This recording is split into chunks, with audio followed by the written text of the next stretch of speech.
Understood. I will bear the Tsaritsa's decree in mind.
I don't see what's so awesome about it, though. Does he really think everyone else is as immature as him? I'm not stooping to Tartaglia's level.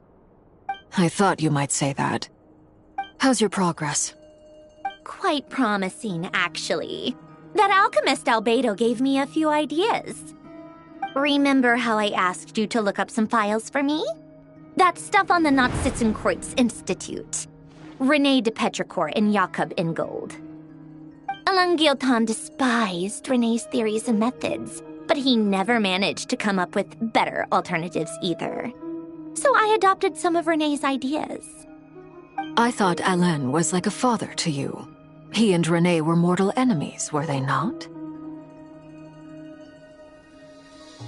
And what would you say if Lenny and his friends one day learned something useful from someone you utterly detested? I would applaud them for it. That would mean that they have surpassed me. For all we know, Alain Guillotin might have thought the same thing. Not that it matters, though.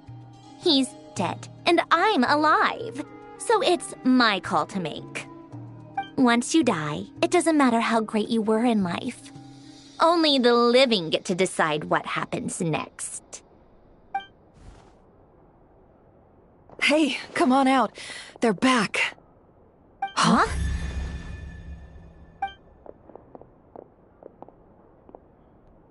You're back? And your head's still screwed on? And you still have all your limbs?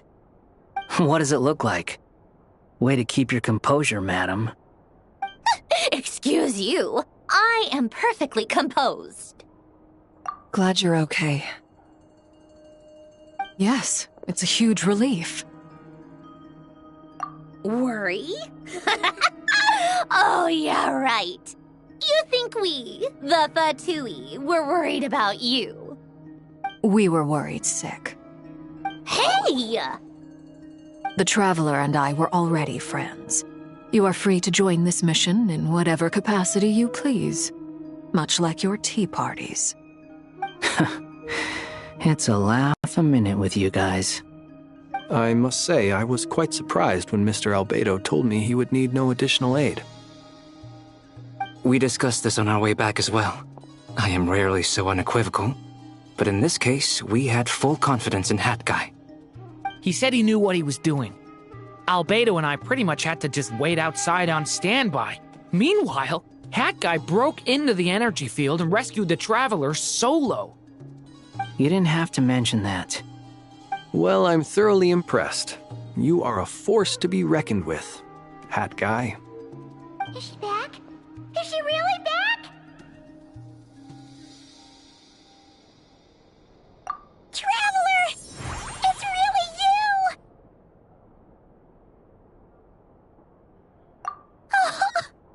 Oh, thank goodness! Paimon missed you so much! You can finally breathe easy, Paimon. It's great to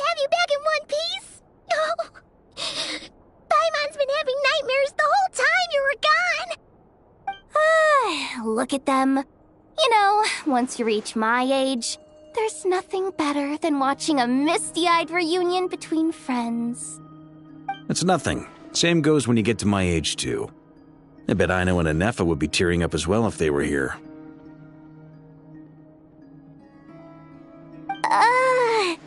Varka, I'm not sure Anefa can cry. Oh, yeah, good point. Hey, your eyes are looking a little red and puffy. Come here, let's hug it out. What? Ew, no! No, thank you. You're not my dad, okay? Knock it off! Everyone, I'm sorry for all the trouble I caused you. But the silver lining is, I didn't come away from this ordeal empty-handed. While I was being held captive, I learned a lot about Dotori's current capabilities and what he plans to do with them. Allow me to explain.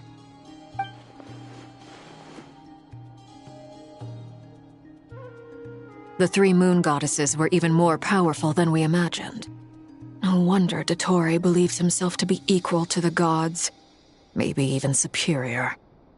Utter blasphemy. While everyone was gone, Nefer and I made an interesting discovery, and I believe Miss Sandrone has something to share too. Ma'am, perhaps you could do the honors?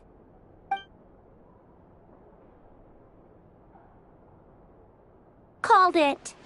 Getting rid of a pesky troublemaker like her is like trying to clean up after a crumbly cake. It always comes back to haunt you. Our next step is to find a way to bring her back. A place where time flows backwards, with no destination in sight. Surely it must have been created for a specific purpose. But I fear the answers are buried deep into Vat's history, held by great powers beyond our reach. It sounds like she's on a specific path through time, just traveling in the opposite direction to us.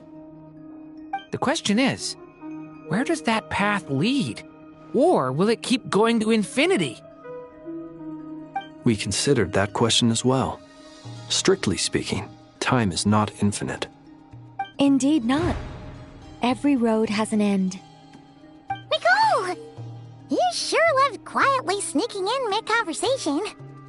I do, in fact. It's something I've always done at our mages' tea parties. Quiet, mysterious, and persuasive. You wonder what lies at the end of her road. Well, just as the world has a beginning and an end, so too does time. And so, the end of the road is the moment that Teyvat was born. But where Miss Columbina will end up along this road, that depends on where this particular river of reverse time began. What about the original moons and the moon goddesses? Do they have a beginning too? All things do. In the beginning, no moons adorned the sky. It was the Dragon King Nibelung who raised the three moons into the heavens, and thus were the moon goddesses born. They were shadows of the planet, born to wield Nibelung's authority and oversee the world on his behalf. They were extensions of his will, manifestations of his majesty. But then one day, they disappeared just as suddenly as they had once been brought into being. Nobody knew where they had gone.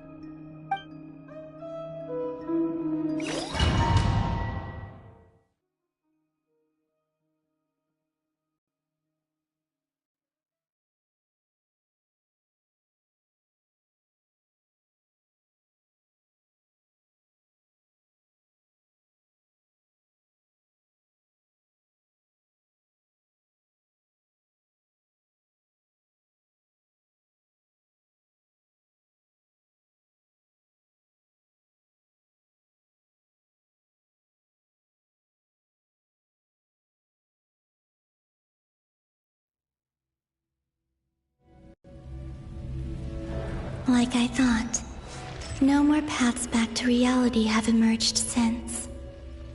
But how can I be sure that I'm going the right way without scenes from reality to keep me on track? I can't even be sure of how long I've been walking for. The further I travel, the less stable this space becomes. There are even moments where I can sense something that feels like abyssal energy. They can just materialize out of thin air. I have to keep my wits about me.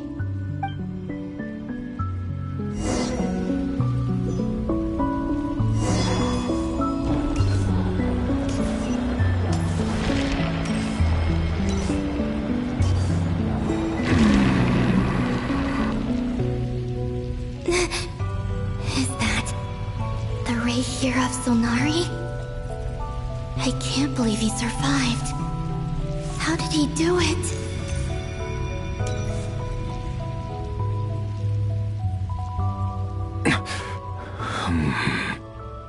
You are the moon goddess. But how? Please, there's no need. I'm not interested in fighting anymore. I find that a little difficult to believe. Yeah. Honestly, so do I. The way you used my own power against me was... It was a brilliant strategy. And then, in the final moment before I was thrown into this space, I got to see an old friend. Mr. Dainsleif. Right. It was so long ago now. But we were friends once. When I first got here, I was filled with hatred, remorse, and rage. How I cursed and devoured. I tore everything here apart. I was consumed by the desire to leave this place and have my vengeance. But to no avail. This is a place with no exit. This is the second time I've entered this space. Though I have no memory of the first. I was torn to shreds the moment I entered. But this time I survived. It must be partly because of this new body. And partly because of all the Kuvaki I absorbed in Nodcry. Are you the source of the abyssal power in here? Not all of it. Some is from when I first arrived here and tried to destroy everything. But there was already a degree of abyssal power here before I entered. And like a venomous snake baking in the merciless sun, it tried to slither into my shadow. Tried to? So, you rejected it? Yes. Because after that, the world suddenly became silent for a moment. What do you mean? The voices in my head. They were gone. And then I saw her. Her? The Lindis. My former lover. Never mentioned that she saw a memory of the Lindis leaping into the moon's reflection. More precisely, I saw her afterimage.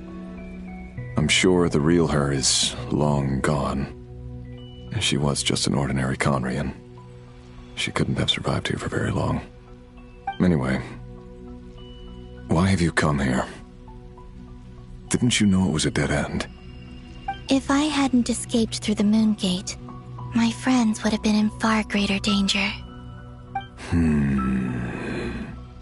Oh, I see. Because of your power. The power of a moon goddess. What? You'd like to know how I know, wouldn't you? The one who resurrected me said so. I could hear a deep lust for power in his voice. Do you mean... Dottore? Dottore. So that's what he's called. He'd been collecting fragments of my body for a long time. All so that he could resurrect me at the moment of his choosing. I had no interest in his research. But being as corroded by the abyss as I was, we were aligned as far as hunting the moons and recovering my strength were concerned. So that's why the Wild Hunt suddenly became so active in Nodcry. When I left the Fatui in my weakened state, Dottore must have felt that his time had come. Moon Goddess, could I ask a favor of you? What? I know this is a lot to ask, especially from someone who tried to kill you. If you refuse, I won't fight it. But this is the only thing I desire now. Nothing else matters. What do you want? I'd like you to take a message to Thelindis for me. Thelindis? But... Yes, she's dead. But like I said, I saw her afterimage. I can sense that some part of her soul remains here. Far, far ahead. Why don't you go and speak to her yourself? I can't. I don't know why, but I can't move freely in this space as you can. All I can see is a glimpse of her, walking away. Just like the moment when I last saw her in life. In return, I will clear these abyssal obstacles for you. No, not in return. I'll clear them for you, whether you want to help me or not. It feels like something I ought to do. Why? Yeah. Why, indeed. I've been asking myself that question a lot recently. Why did I do the things I did? I'm tired of it all. Tired of the person I became. People used me. And then I turned around and started using others. I hurt a lot of people. I think I grew tired of it long ago. But I wouldn't admit it to myself. And ultimately, that's how I ended up here. What do you wish to tell her? All of it. My past. My mistakes. Everything that happened after we were separated. Is it okay if I give her the abridged version? Yeah, I'm sure there's plenty you can skip over. Just tell her the important parts. Whatever you think that means. Like the part where you relentlessly tried to kill us? It's up to you. Love demands honesty. But my relationship with Thelindis was built on lies. We hid too much from each other. But after living my whole life in the shadows, I don't want to hide anything anymore.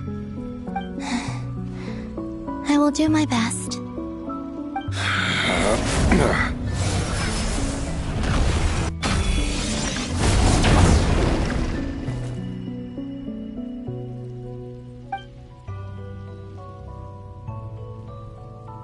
There. The abyss will no longer stand in your way. Even though Mr. Dainsliff felt he had to fight you, I think he still regarded you as a friend. Dane? He said that you betrayed him. But he also felt great remorse at never having understood what you were truly going through.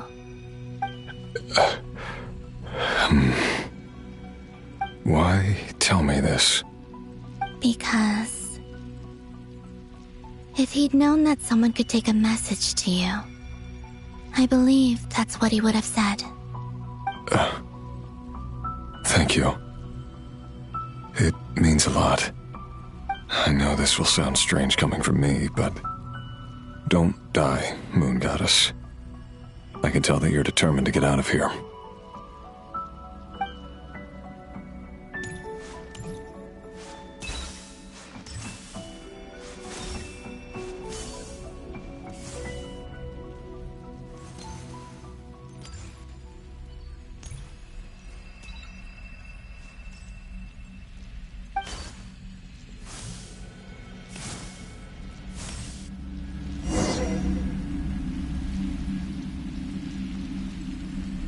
He kept his word.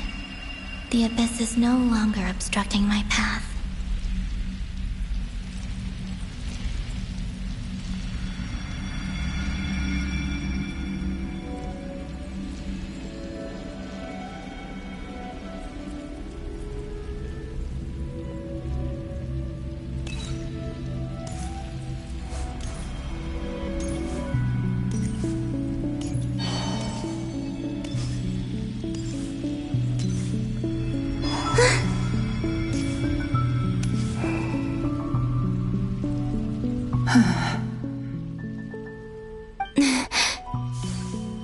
Is that the Lindis? She wasn't far off at all. And yet, they can never meet. Hello, Miss Lindis. Who are you? How do you know my name? I've never seen anyone else here before. You can call me Columbina. I promised Rerir that I'd bring a message to you. Rerir? My Rerir? Is he well? He's doing better than he was. Better than he was, huh? Sounds like he's had a pretty rough time. Others have had a rough time on his account too. In many cases, their time ran out because of him. And I'm not just talking about the children of the Crimson Moon. So, things got worse before they got better. Could you tell me what happened, Miss Columbina? Are you sure you wish to know? Yes. This is my opportunity to learn the truth. No matter how hard it is to hear, I have to know. I admire your courage. However, time is short. I cannot stay here for long.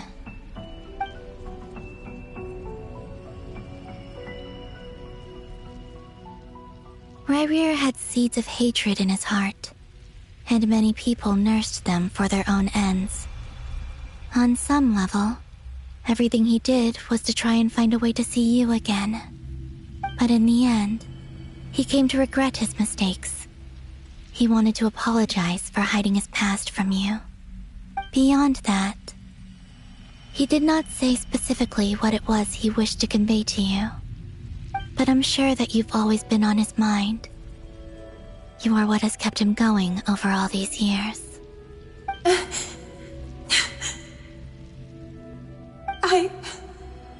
I'm sorry, Miss Columbina. This is so upsetting. I'm not sure how to put my feelings into words. It's all right. I understand. Well, that's everything from me. So, I guess I'll be... Wait. One moment.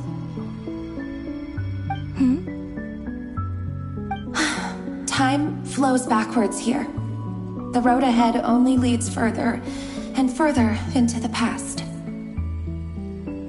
I know. I intend to reach the end of that road. Without a moon marrow, without the 3 moons' power, you won't make it far. Wait, unless...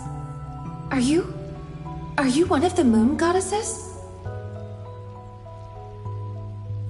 You could say that. I see. I often think to myself, if life is like a train ride, why haven't I reached the terminus? Where am I even going? And it's not just me, it's this whole place. Wherever it is, it seems like it's existed forever. It's such a mystery. Where is it going? I must seem so ridiculous.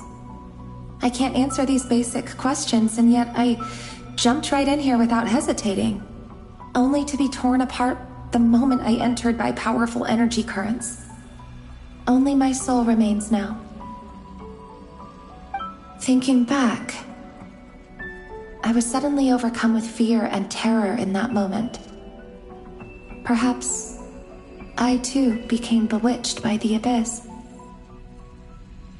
I may have been the leverage it needed to control Rayrir. I used to be a researcher at the Universitas Magistrorum in Conria, researching the iridescent moon's marrow. Eventually, I came to the conclusion that time in here flows in reverse. Rayrir was one of the Vinster King's retainers. With me, he was in an impossible position. It plagued him constantly. I wanted to help him escape his lot in life. I wanted him to be happy, so I thought I'd use this place to return to the past. At the time, I thought I could just go back to the day that the Vinster King first found the prince. It was only after meeting the prince that the Vinster King started going too far with his research into the abyss. That was the day all of our woes began. I thought I could stop the king from ever meeting him and solve everything. I couldn't kill the Vinster King himself, so I had to find another way to save Rayrir. That's why I wanted to go back, to kill the person who had brought new possibilities to our realm. I'm sure it was a futile endeavor, but the abyss probably enhances the basest human desires. So I naively hoped I could change everything. But I was simply too weak. Like a speck of dust against the whole universe. Look at me. I didn't even survive the journey here. Not physically, at least. I know I'm never getting out of here. But you're different. You can make it, and I want to help you. I owe you that much. How do you plan to help me? Have you noticed the golden energy that exists here? Based on my past research and my observations since coming here, I believe they carry you forward faster. I can share what I've learned and help you understand the pattern in which this energy appears.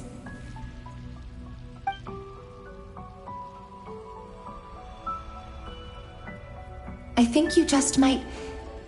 Now, I know you will be able to change the past. Also, I've been speculating about where this phase ends. The documentation was scanned, but from what I know of the legends about the moons, the oldest ones seem to begin with Nibelung, king of dragonkind. I have no way of verifying any of it by this point, but if it's true, you might be able to reach that era if you keep walking. Understood. Thank you, Miss Thelindis. I'm the one who should be thanking you. If you hadn't entered this realm of everlasting death, what use would my deductions be? Thanks to you, they have some meaning. About Rayrir, I'm so sorry. For everything. It wasn't your fault. That's not true.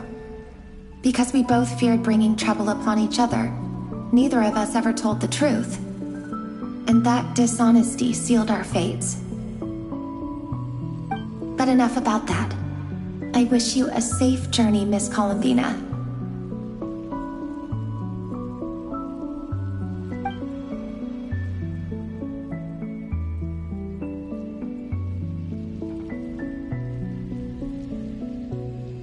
And may the outside world never have to experience pain like this again. Rayrir, you're there, aren't you? I cannot see you, because you exist in the future. I expect we'll be trapped in this prison of space-time for all eternity. But please, gaze upon the past, and then sit for a while. Let's find a place to sit down together, just like we did when we first met.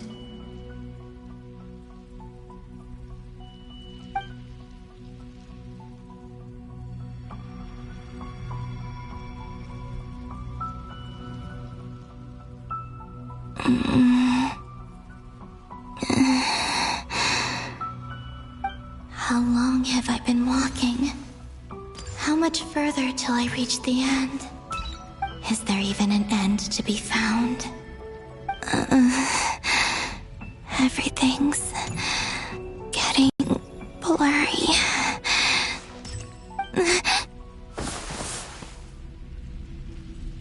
Huh? Are you all right, little sister? Have you come from the distant future?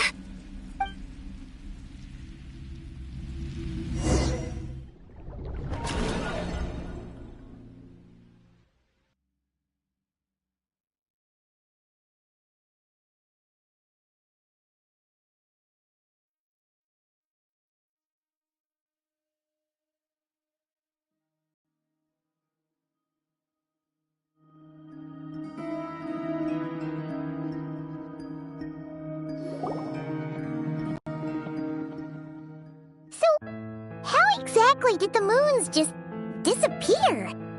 Shouldn't it be a little harder to get rid of major creations like moons? The world is a vast and ancient place. On a certain scale, all life lasts for but a fleeting moment. Miss Nicole explained that the moon goddesses likely perished in the War of Funerary Flame. The moons themselves were also destroyed at that time, save for the Frost Moon, from which a new moon goddess was later born. Am I missing something then? 'Cause the stories say that the moon goddesses were born on the moon, but doesn't Columbina say she was born in Nodcry? Huh, you're right! Why do their birthplaces differ? What's the difference between the two generations of moon goddesses? Also, remember what Sandrone said? Her scans detected 4 moons. In other words, 4 moon marrows. Technically, the result of the scan means that 4 moon marrows were detected and positively identified as moons in that moment. In other words, this piece of information alone isn't enough for us to know how Miss Columbina is doing right now. Yep, we have no way of staying up to date on whether she's dead or alive. She's on her own for now. But at least she's trying her best to get back to us. Yeah, she's a tough cookie. And a sore loser, too. We have to trust that she'll find a way. Because we really need her power. As much as it pains me to say it, we've got no chance of beating Dottore in a straight-up fight. He's much too powerful. It wouldn't even be close. That maniac is going to devour everything in his path until he reaches us. We need to find someone or something that can stop him before he does anything worse. I'll be frank.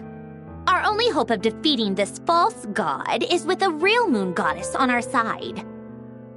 I'm not just saying this because Columbina's a friend and I want her back safe and sound.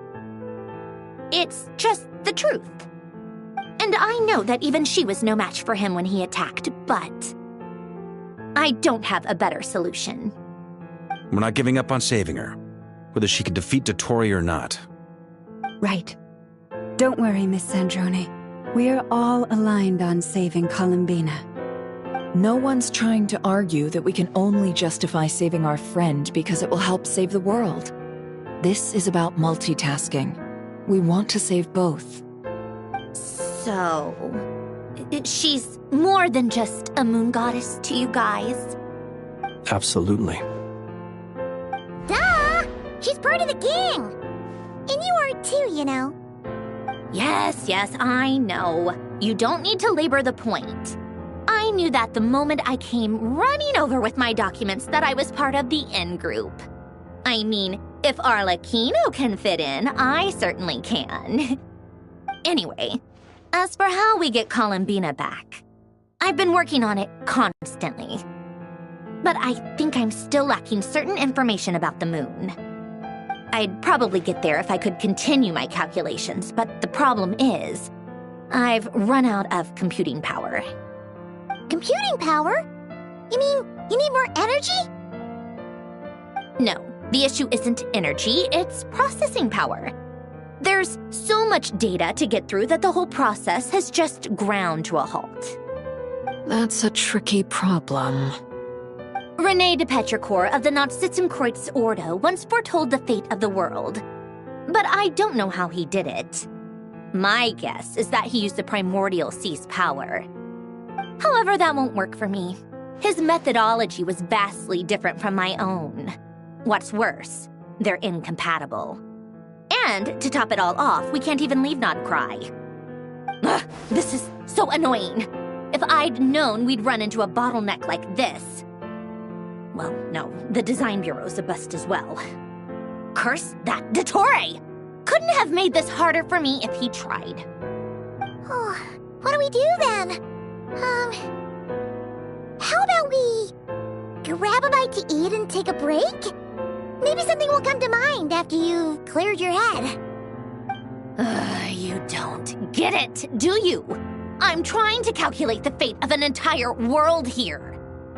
And I need accurate results, not big prophecies. Where the heck am I gonna find the computing power for that? Ahem. Anyway, time to shelve the discussion on technical difficulties. Being a killjoy isn't very ladylike, after all. Either way, we've done what we can. Rest well, everyone. Remember to let us know if anything new comes up. Hat guy? Is he hinting that we should talk outside? Let's go somewhere a little more private.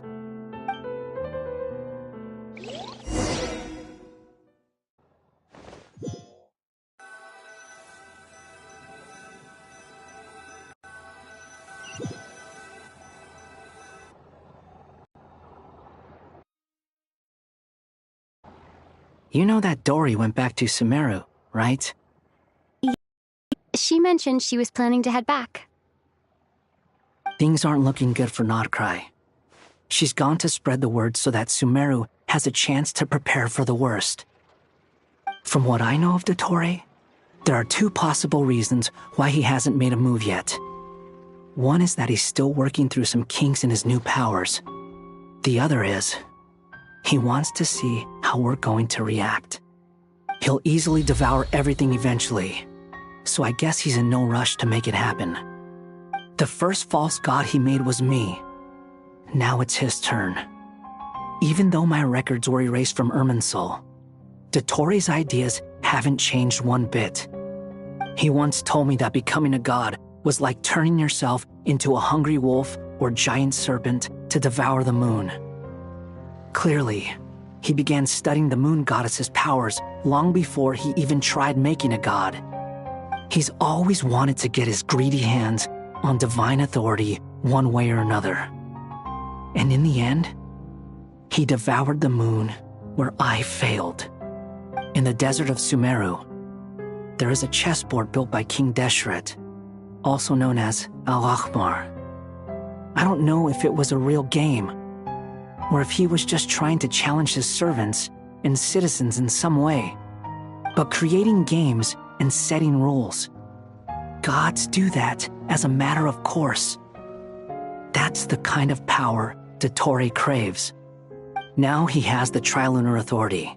His power is leagues beyond the common people. I don't think there's any point in other nations rushing to the front line. They're better off focusing on defense and hoping they can fend off any threats that spill out from Nodcry. Either way, Dori will inform Lesser Lord Kusanali, and she will contact the other gods in turn. The Seven will have some recourse available. If nothing else, their protection should keep the rest of the world from descending into chaos as quickly as Nodcry has. So on the bright side, even if Nodcry is doomed, your friends in other nations won't be in any immediate peril. That's good to know. But I'm not ready to give up on Nodcry yet.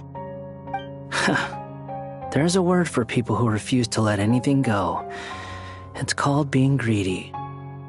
Maybe it sounds greedy to you, and probably naive too. But whatever you call it, that's what gives me the determination to keep fighting. Battles are fleeting, but the will to fight is a long-term commitment. Give up for even a moment, and your resolve will shatter. Why do you always feel the need to do the right thing? No one is born to be a savior. I mean, who's gonna criticize you if you fail or give up? Don't take this the wrong way, but Dottore said something similar to me. I guess the Fatui attracts people who don't believe in saviors. Not necessarily. It's less about belief for me. I just want to know how determined you really are. After all, I don't owe anything to anyone else here. Only you. You look kinda worried. If your arch-nemesis was about to achieve their ultimate goal, I think you might feel a little worried too. That's true.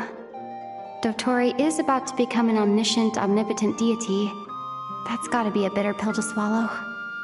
Still, you're calmer than I expected. Obviously. I have to admit that my past self was a reckless fool who misunderstood not only the point of revenge, but how to achieve it. And as much as I want my vengeance, I know I'm not gonna get it by acting alone. If the world's taught me anything, it's to think before I act. Too bad it never taught me any other virtues, though. So, I am going to destroy Dottore, no matter what it takes. So, what's your plan? I'll get to that. First, tell me, what do you think of Sandrone? Just like Paimon said, she's a friend, part of the gang. How much do you trust her? This is a serious question. Think carefully before you answer. Although she's with the Fatui, she has her own values, and she's helped us a lot. If nothing else, she's clearly going the extra mile for Columbina. I see no reason not to trust her. If you say so. In that case, the three of us need to talk. I have some thoughts about her computing problem. It can be solved, but it will come with a cost. How much? If I can afford it, I'll cover it. Sometimes your heroism really backs me into a corner. You know that? Come on, let's go talk to her.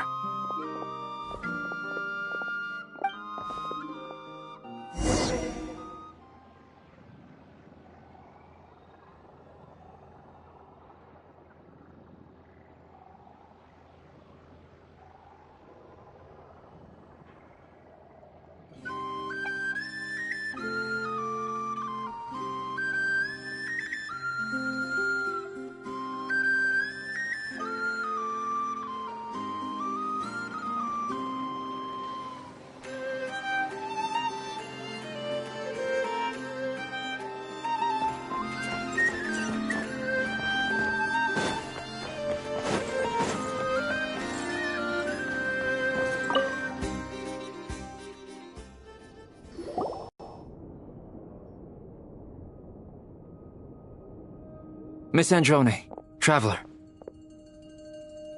Hey there. Paimon's here too! She was just helping them sort through their things. How did your chat go? That was fast. The call only just ended. Well, you said it was urgent, so we got here as quickly as we could. Albedo, I have some alchemy questions for you. I see. Looks like my knowledge proved useful after all.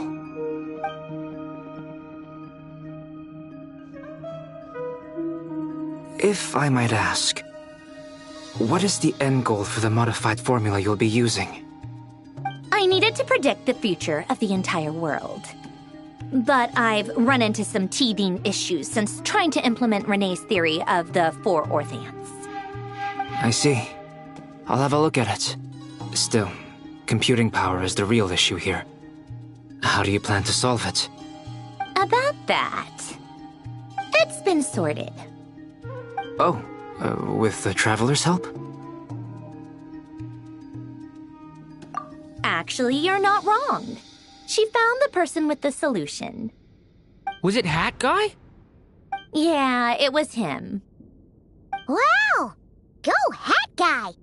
Seems like all that time studying at the academia is paying off big time. But where is he? Wasn't he the one who asked Albedo and I to come here? Come with me.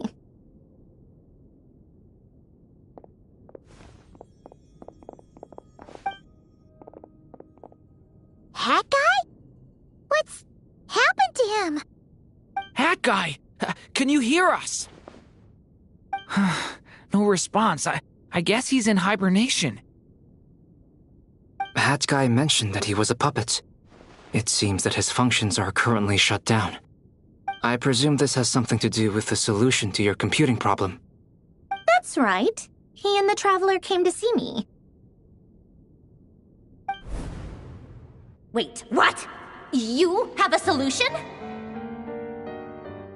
Would you calm down? Why do you always react so hysterically to everything? Excuse me? How would you know? You shouldn't be so quick to judge complete strangers. It's very bad manners. Oh, please. It doesn't take that long to figure out that you have a temper. Where does a mere student get that kind of confidence? I've actually published more papers than you. Not that status counts for much. Even Paimon's applied for academia admission. Huh? Are you serious? See? This is why I can't be bothered to explain myself. She recognizes no one's skills but her own. Okay, fine. I'll hear you out. So, tell me, how do you propose to solve my computing power problem? This world itself is constantly processing all kinds of information. If it's the world's future you're trying to calculate, you need a processing device that's designed to cope with that volume. Easier said than done. Only Irminsul can handle that kind of...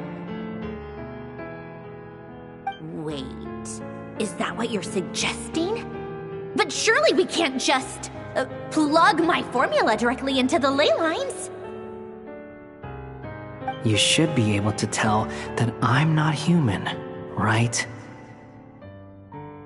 Yeah, I noticed. The technology, though, seems pretty ancient. Very different from Fontaine's. It's a completely different system. Conrian, to be precise. I'm what they would have called a puppet. Puppets need an energy source and processing power. The artisans who built them sought out the materials most suited for that purpose. You? Do you mean... The Traveler and I have talked it over. She's willing to vouch for you. So, I'll allow you to borrow my core for your calculations. It was built using wood from a silver-white tree, which makes it a small part of Irminsul. Conrian technology and Irminsul wood. Who in the world could have built you? Are you sure about this? A puppet without its core will cease functioning completely. And if it's left in that state for too long, it might not recover. You could die if you do this. You do realize that, don't you? I can put 2 and 2 together, yes. No need to rub it in. I won't lie to you. This has never been done before. I cannot guarantee your safety. Doesn't matter. I'm prepared for the worst. Did you two actually talk this through? Is he... Are we really considering this? Yes, we discussed it. The bottom line is, he trusts me and I trust you. Let's give it a shot, shall we?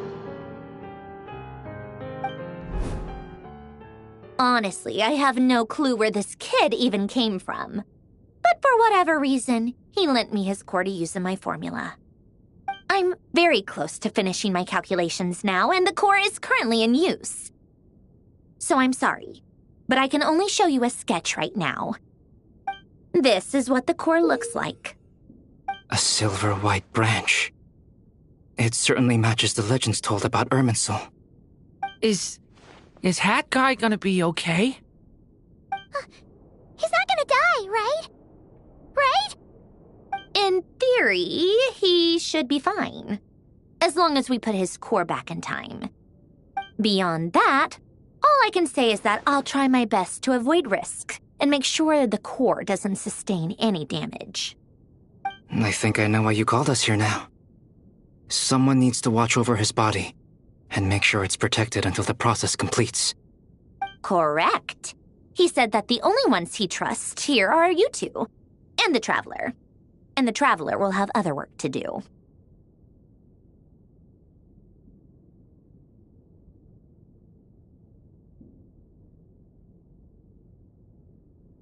He will have our undivided attention. Aw, Hat Guy. On a more positive note, things are progressing steadily on my end. I'll call everyone in for a meeting once the results are out.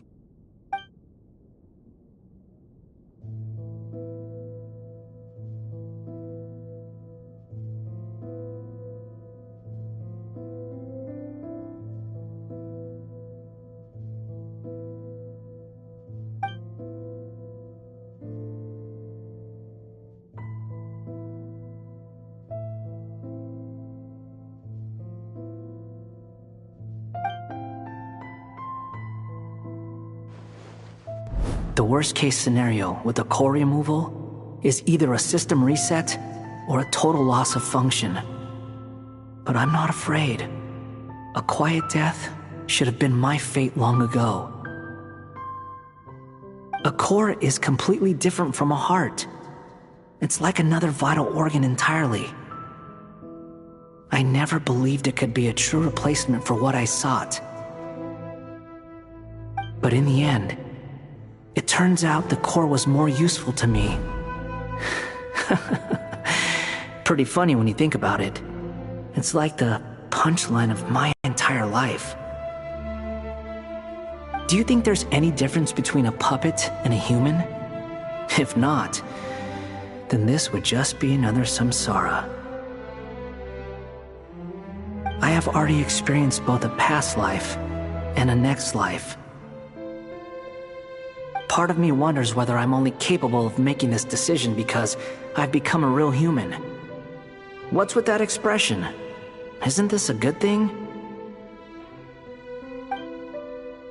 Sandrone will succeed, won't she? She has to. She will. We all have to persevere until this is over. That's right. And I'll protect you all until a moment of victory arrives.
same power as Canon.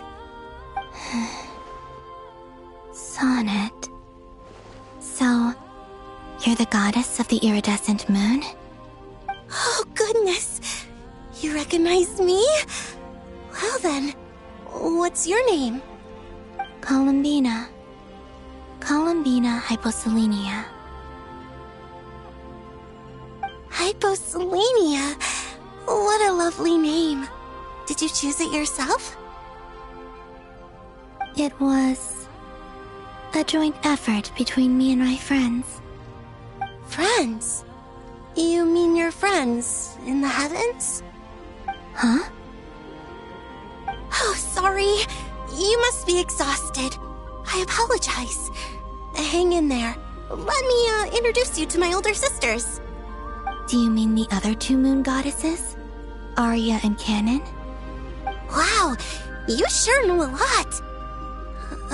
Hey, does that mean that our story goes on into the future? Oh, I guess that wasn't the best question to ask. It's alright. We were prepared for that possibility. You could say we were too prepared. I can't even remember how long my sisters and I have been here by this point. When did you get here? How long has it been? I can't say for sure, but it feels like it's been forever. I see. Are you feeling alright? You look a little unwell. I can hold out a while longer.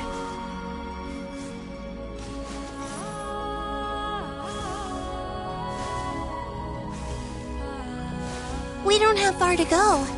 The place where my sisters and I are based is just up ahead. Don't worry, they're both really nice. I'll introduce you.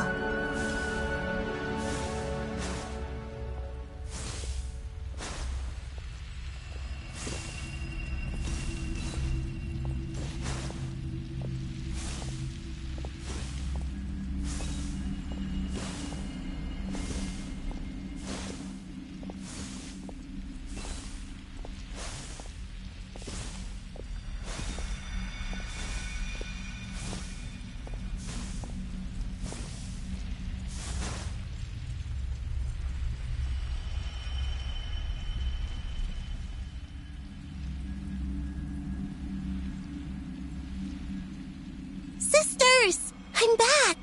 And look who I've brought with me!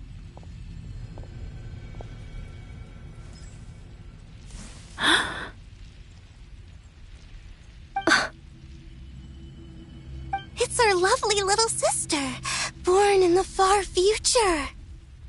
The pleasure is all mine.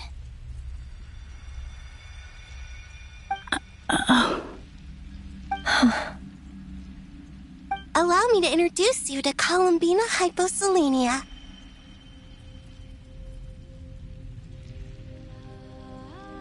This is Arya, the goddess of the eternal moon. And this is Canon, goddess of the frost moon.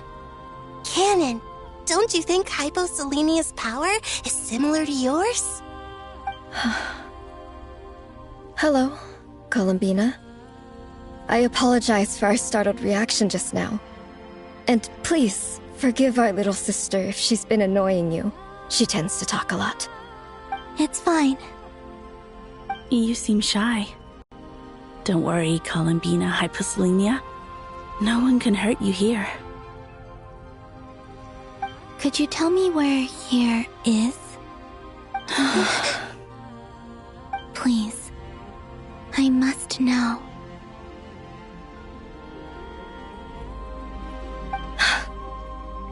My dear sister, this is where Tevat's original ruler, the Dragon King Nibelung, imprisoned the moon goddesses. What? You're scaring her, Canon. No, I'm fine. Please, continue.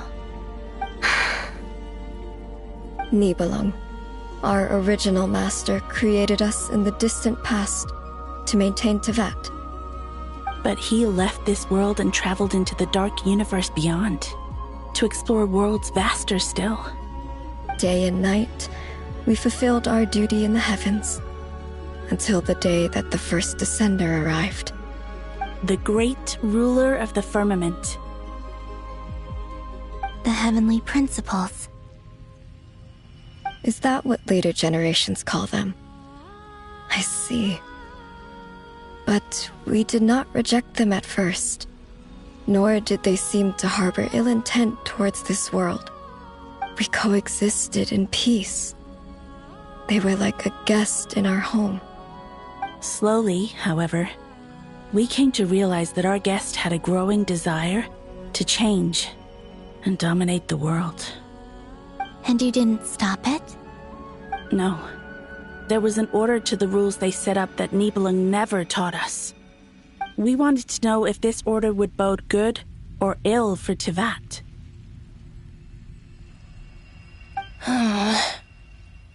All right.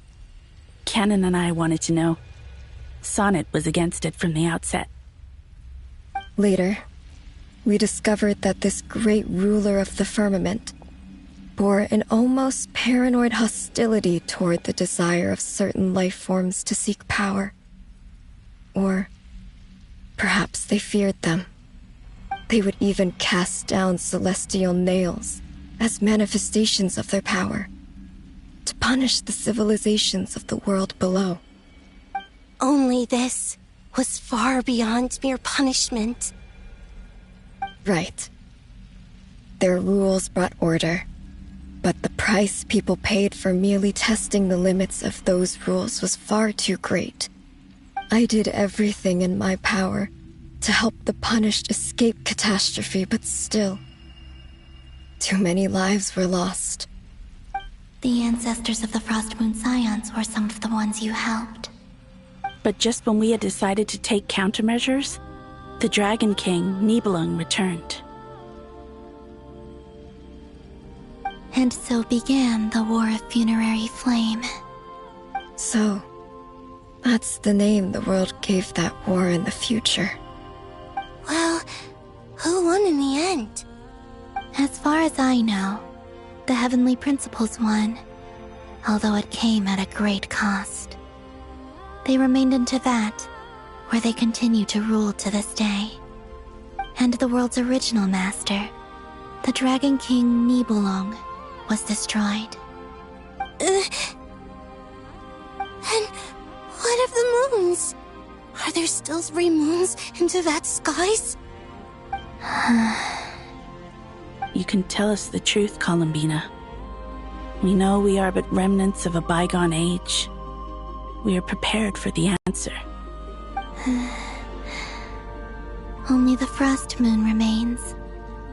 But it has been cast beyond the false firmament by the Heavenly Principles. The eternal and iridescent moons were both shattered during the war. So death finally came for us in the end.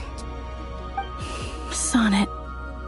But you're still here, aren't you?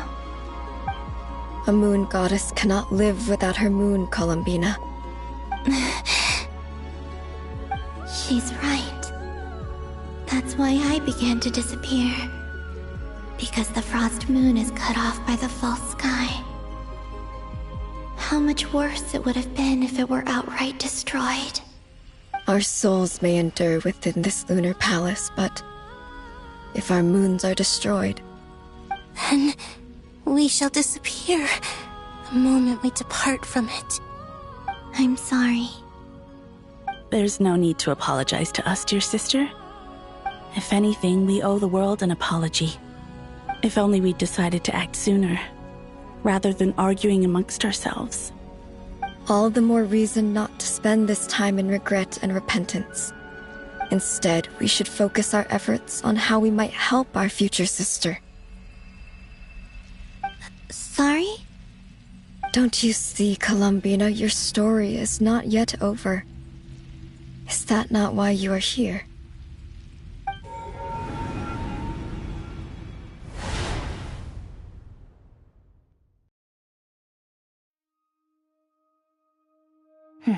It's done.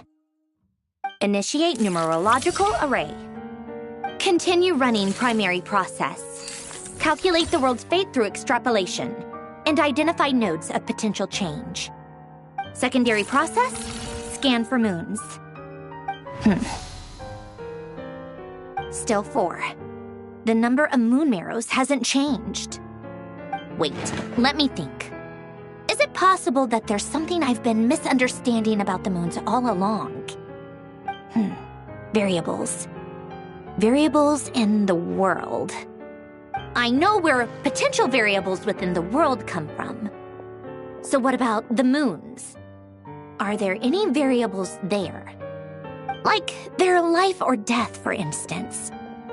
What if being alive or dead makes no difference to a moon?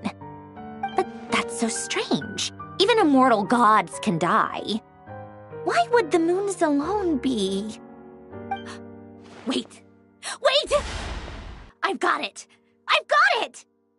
If alive or dead is considered a variable, we might have had this wrong the whole time. No one ever said that a moon marrow equals a living moon. We just made that assumption ourselves. Initiate secondary process. Scan again, this time filtering out interfering perimeter, moon marrow. I don't care if they're natural or artificial. Get them out of my search results! Why? It says 3 moons still exist in Teyvat, even after excluding the moon marrows. But we know for a fact that 2 of them are dead. Redo the scan. Narrow the results to living moons and real moons. No, scrap that. Narrow it down to moons that have lunar authority and remain alive. Why? Why is it still 3? What is this, Columbina? Has the world lied to us? Or are you the one pulling the wool over our eyes?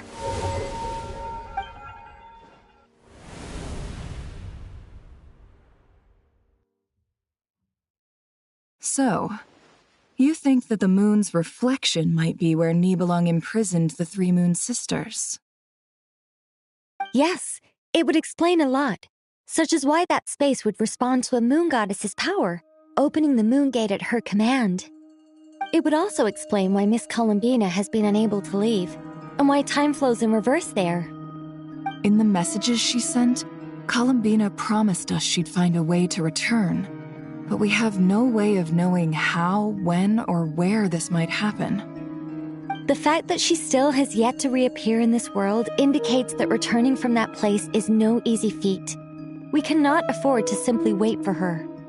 So you're saying, if she could return by her own power alone, she would have done so long ago? Yes, she certainly wouldn't leave it to this late stage when it's so touch and go. I've been giving this some thought, and I've come to believe that Luanatar might be an anchor that she left behind, as a sort of future waypoint. This could also explain why Luanatar is always by the traveler's side. Sounds like a plausible theory. If that's the case, there must be some criteria we need to fulfill to allow Columbina to return to the present. The question is, what could they be?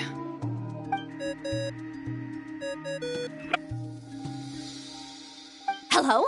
Listen up! This is extremely important!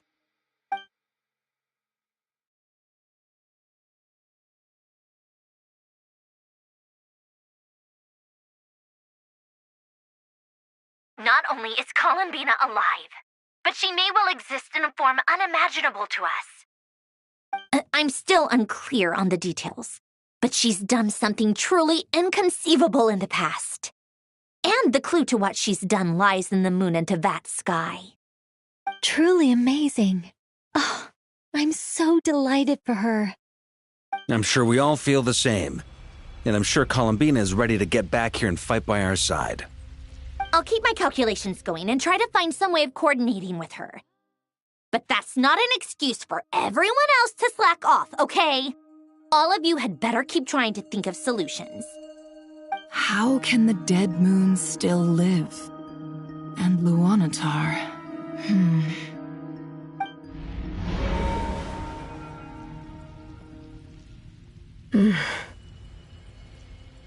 It's hard to believe that's what will happen in the distant future.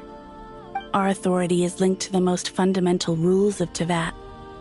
I suppose it's no wonder that many would covet that power. I didn't realize that when you said friends, you meant people who live down in Teyvat. That's so lovely. I always wanted to go down there and have some fun. Have you ever tried leaving this prison? Of course. Between us, we've tried everything. But no matter where we go, this space will eventually bring us back here. It's like the center of a whirlpool. Everything ultimately converges here, at the moment when Nibelung imprisoned us. In that case, have you tried using any of those pathways that connect this space to the real world? Sorry? What are those? They're passages through which you can make small-scale changes to reality by using Kuvaki. Or am I the only one who can use those passages? Because part of my soul remains in reality. Kuvaki. What is that?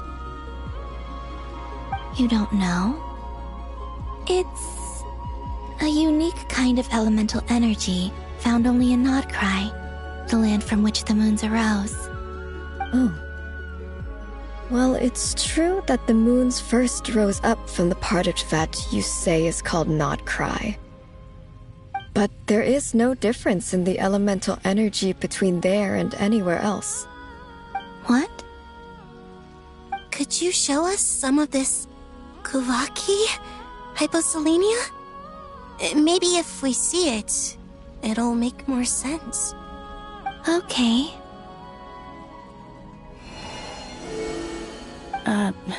Isn't that just your power? What? But it's everywhere in Nodcry. In the air, in the land. Even the creatures who live there have adapted to its influence. How curious. This Kuvaki certainly did not exist anywhere in the world before we were imprisoned. Let alone influence living creatures.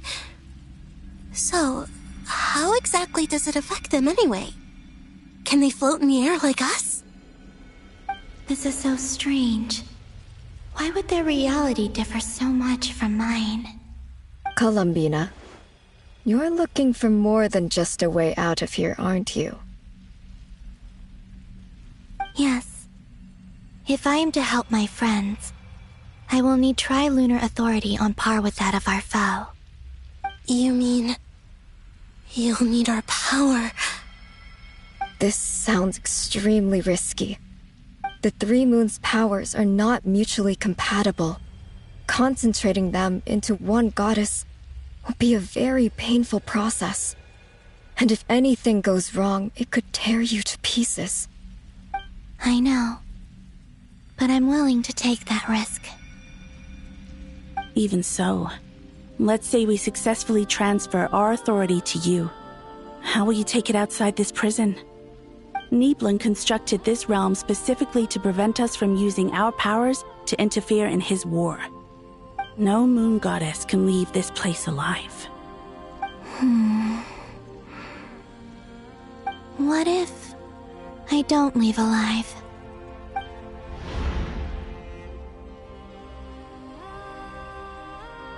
Where do we even start? How are we supposed to figure out what we're meant to do to help Columbina?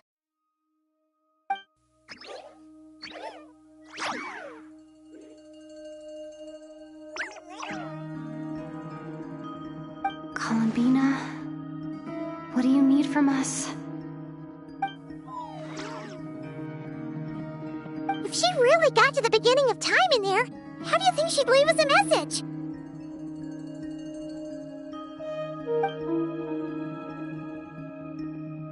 You don't think she'd write it down on a stone tablet somewhere in the hopes that we'd find it, do you? Seems unlikely. Columbina may not talk a lot, but she thinks deeply about issues like this. Let's review what we know.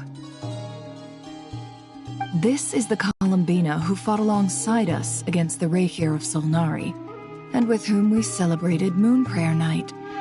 She knows our personalities, our ways of doing things, even our unique strengths and abilities. So, if she wanted to tell us something from a long, long time ago, what would she do? Oh.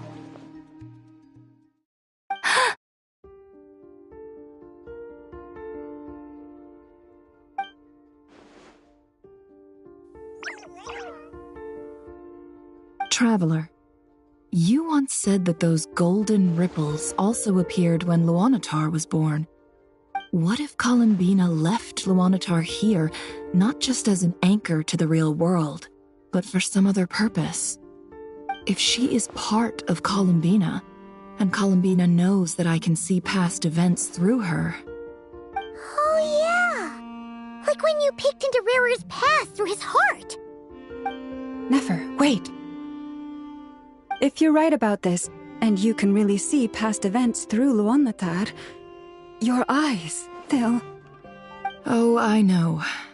Looking at Rerir's past in Conria was already enough of a strain on my eyes. Looking this far back into the past, it'll surely blind me. But it's our only chance. This is the only way. Boss.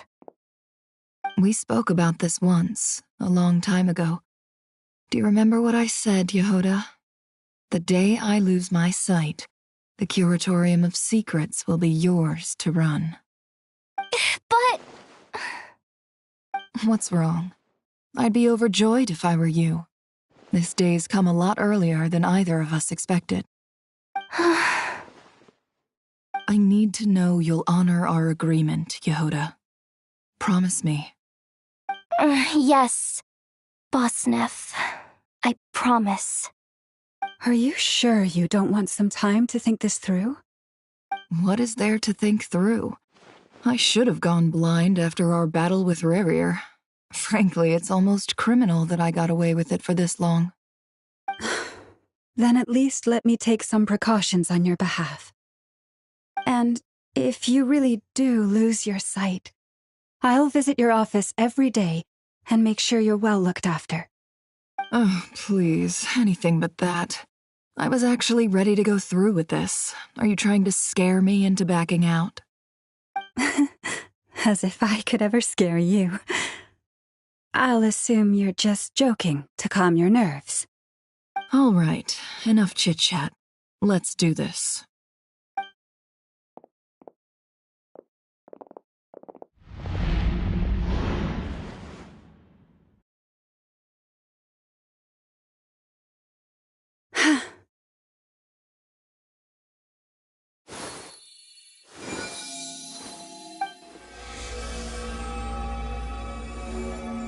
All done.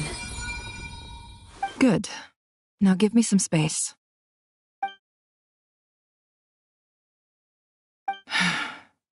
Come on then, little one. Show me what happened in the past.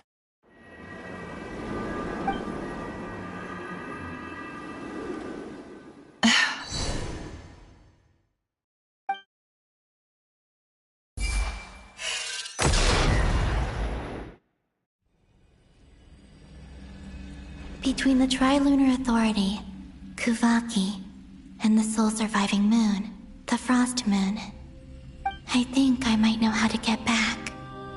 But I will need my sister's help. Time to go talk it over with them.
Have you decided what to do?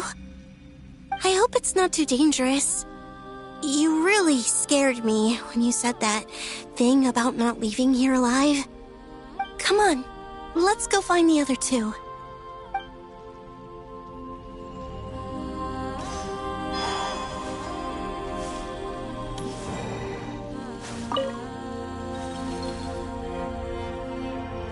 It seems you have reached a decision.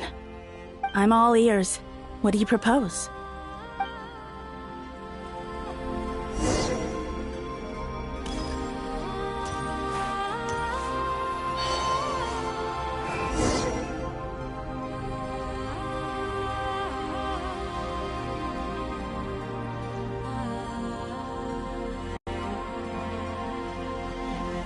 Have you figured it out, Columbina?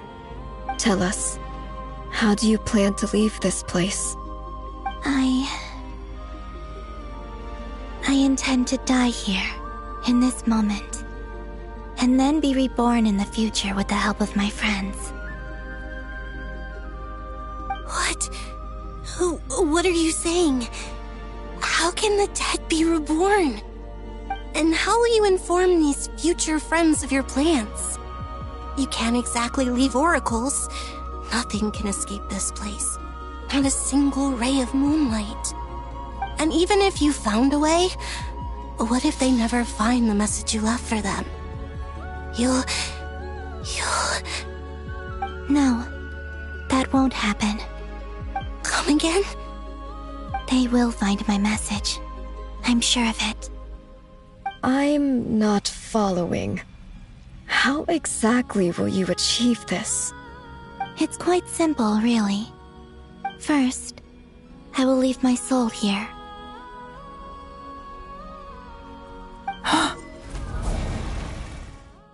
I see it. Your soul? You mean your divinity? Yes. I once left a portion of my soul in the future. One so small that this prison barely noticed anything. In this very moment, she can resonate with my soul across time. When the time comes, I believe that she can serve as an anchor to pull my soul from here back to the future reality. Just as gravity connects the world to the moon. Exactly. In the future, where I came from, the moon has been cast beyond the false sky, but I can still feel that it is there. In a similar way, I can feel a connection to the soul fragment I left behind even now. My friends can use it to detect my presence. But how do you just leave your soul here? Is that even possible? On my way here, I met an ordinary mortal who entered this place long before I did. Her body is long gone, but her soul remains. And before that, I encountered an old enemy whose entire soul survives here intact, while the power that once corrupted his body has faded away. So, perhaps this space is specifically designed to imprison divinity and authority, but not the physical body. Still, even if your body can escape, would it not just be a lifeless husk without the soul inside? Wait, is that what you meant when you said you wouldn't leave alive? Yes. I shall turn my body into moonlight and pour it over Nodcry. That power shall protect the land and quietly blend into it, awaiting my soul's return in the future. However, I cannot do this on my strength alone.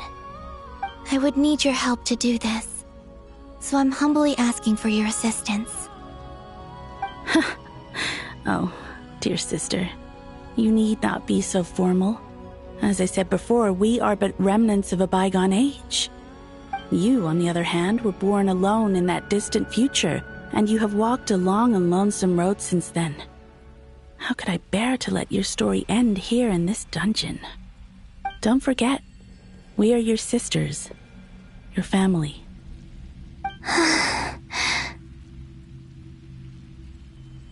Arya's right. Actually, I've always wanted a little sister. Can you imagine how it's been for me? Getting nagged by 2 older sisters all the time. Now, I finally get to be the big sis. And not just that, but I get to help you return to your world, too. How could I say no to that? Sonnet. Canon?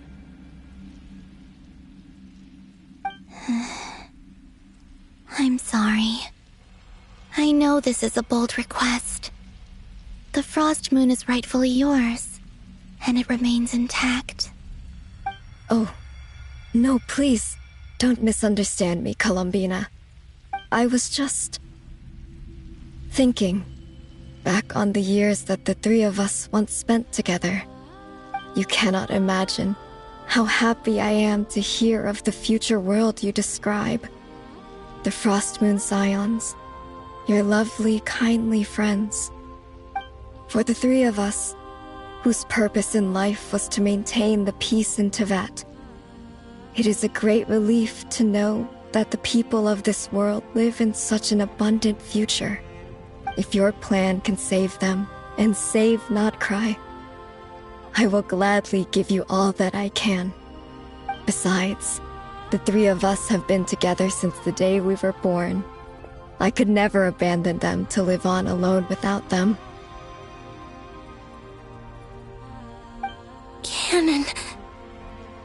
Still, I do have one question I would like to ask you before we proceed. Certainly. What is it? Why do you cover your eyes?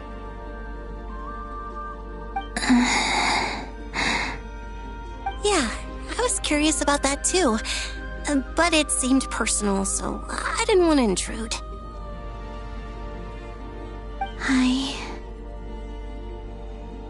There was a time when I refused to look upon the world. I believed it was full of nothing but lies and falsehoods. I wished to hide my feelings, seal my heart, until I could return to my true home. I see. Perhaps that decision saved you from ever having to see the false sky again. But at the same time, you likely missed out on many true and precious things, like the smiles on your friends' faces. Promise me this, Columbina. When you return to the future, open your eyes, take a look at the world around you, and see your friends. I'm sure that you know this already, given that you long to return. But that is your true home. Give me your hand, Columbina. Arya, Sonnet, you too. Okay. All right.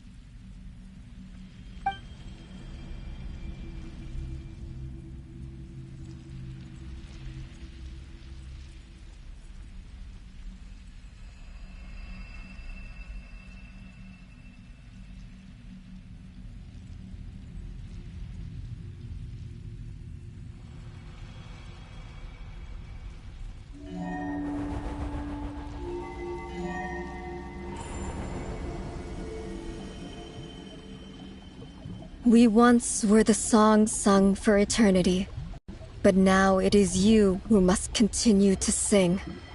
We once were the tides in the great river of time, but now we subside, and you arise. We were the messengers of madness and inspiration, but now the lies have faded, and your truth must endure. We are souls awaiting the sun. You must return to be with those who smile when they see your face.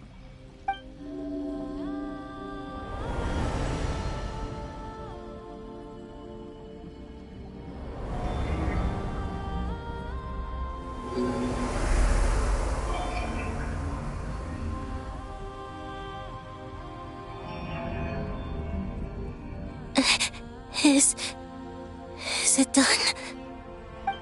Yes. We have transferred the authority over all 3 moons to Columbina Hyposelenia. From this moment on, she is the Tri-Lune Goddess, the one and only moon goddess of this world.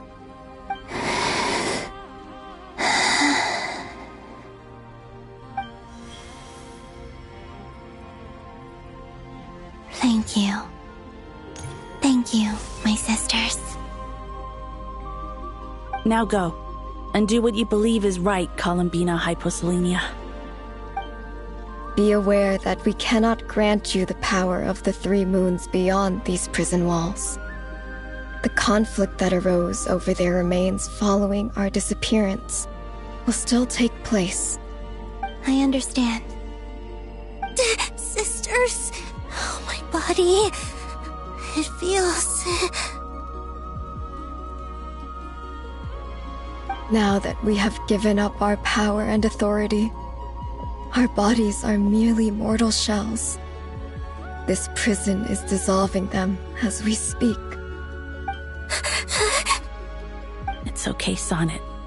The end must come for every god, just as it does for every human. That's all this is. The final destination of our lives. Canon and I will be by your side the whole way. We have one final request, Columbina. Could you use the 3 moons' power to send us back into the real world? Now that we have lost our powers, I doubt this space will seek to hold us further. It's just... we would like to spend our final moments together in the only place we ever called home. Of course. Gladly.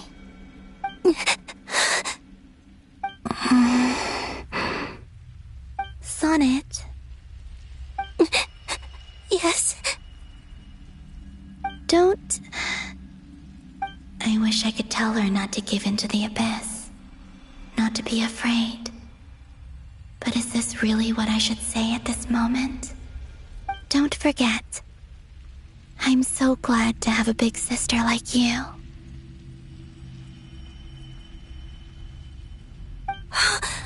No, Hypo... Thank you. I'm okay. I'm not afraid. As long as my sister... I won't be afraid.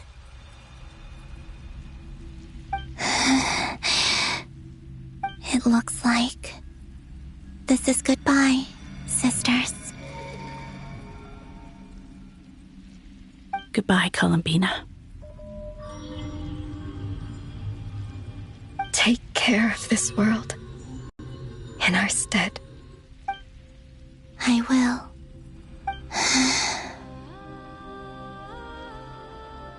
And now, it's time for me to bid farewell to my body, too. May it become the moonlight that keeps Nodcry company through the long years ahead. So this is why Nodcry was not always home to Kuvaki.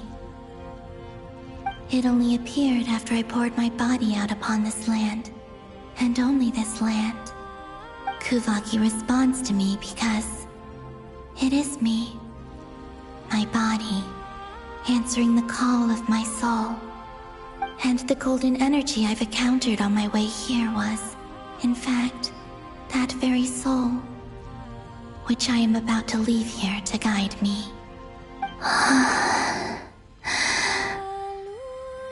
O power Tri-Lune, eternal moonlight. I, Columbina Hyposelenia, lay aside my body. Let it be cast into the dark night to illuminate the future. May it be a companion to all who dwell beneath the moon.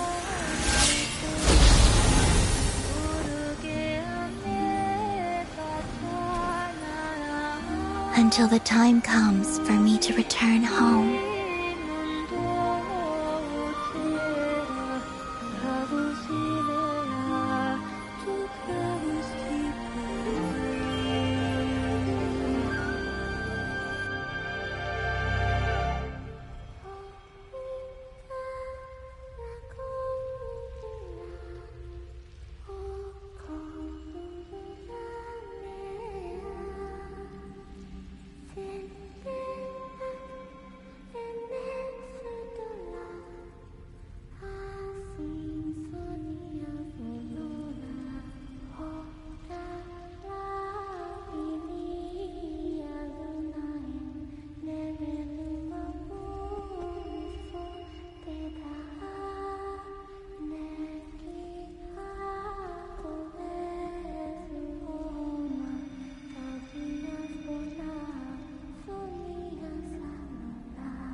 we even allowed to see that? Is anyone? Can you still see? How many fingers am I holding up? I see 2 fingers, and a look of sheer terror on your face. Truly astounding, Miss Nefer. Your eyes have glimpsed the very ends of the world, and yet they remain as sharp as ever. Or is the credit for this miracle due to Miss Lauma? It seems that even time itself is no match for your medical skills. Surely you jest, Mr. Flins. I suspect we have Columbina to thank. She must have realized the immense toll that the ritual would take and purposely set aside some of her power in the past to protect Nefer's eyes when this moment arrived.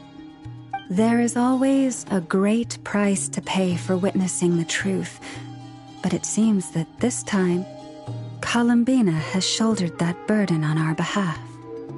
She chose the perfect method of getting a message to us. Though her eyes were always shut, she was clearly so perceptive. She knows us well.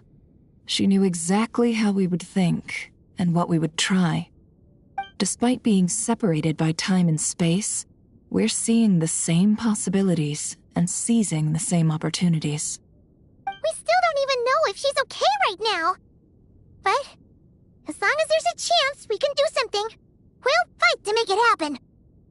We'll get you back somehow, Columbina.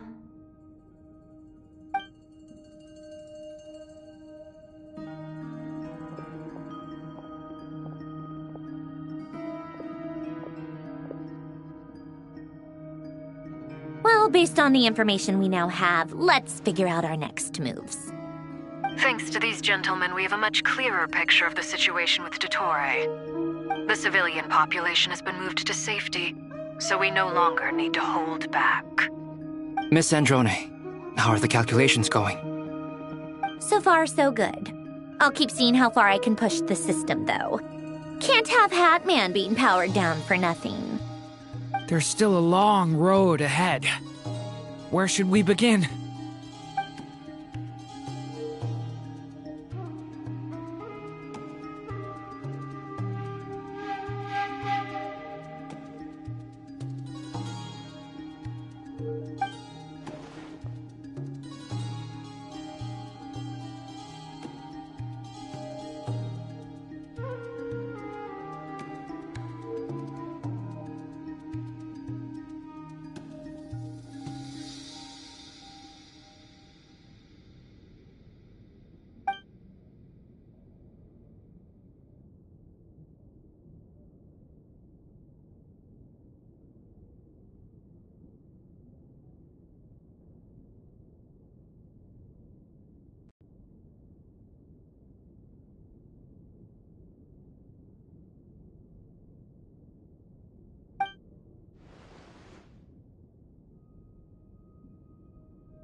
Our plan is clear. Time is short, so let's get moving. There's just never enough time, is there? Time is the bane of my existence. Ugh. Anyway, I'm gonna get back to work. All right, we'll do our part too. Yeah.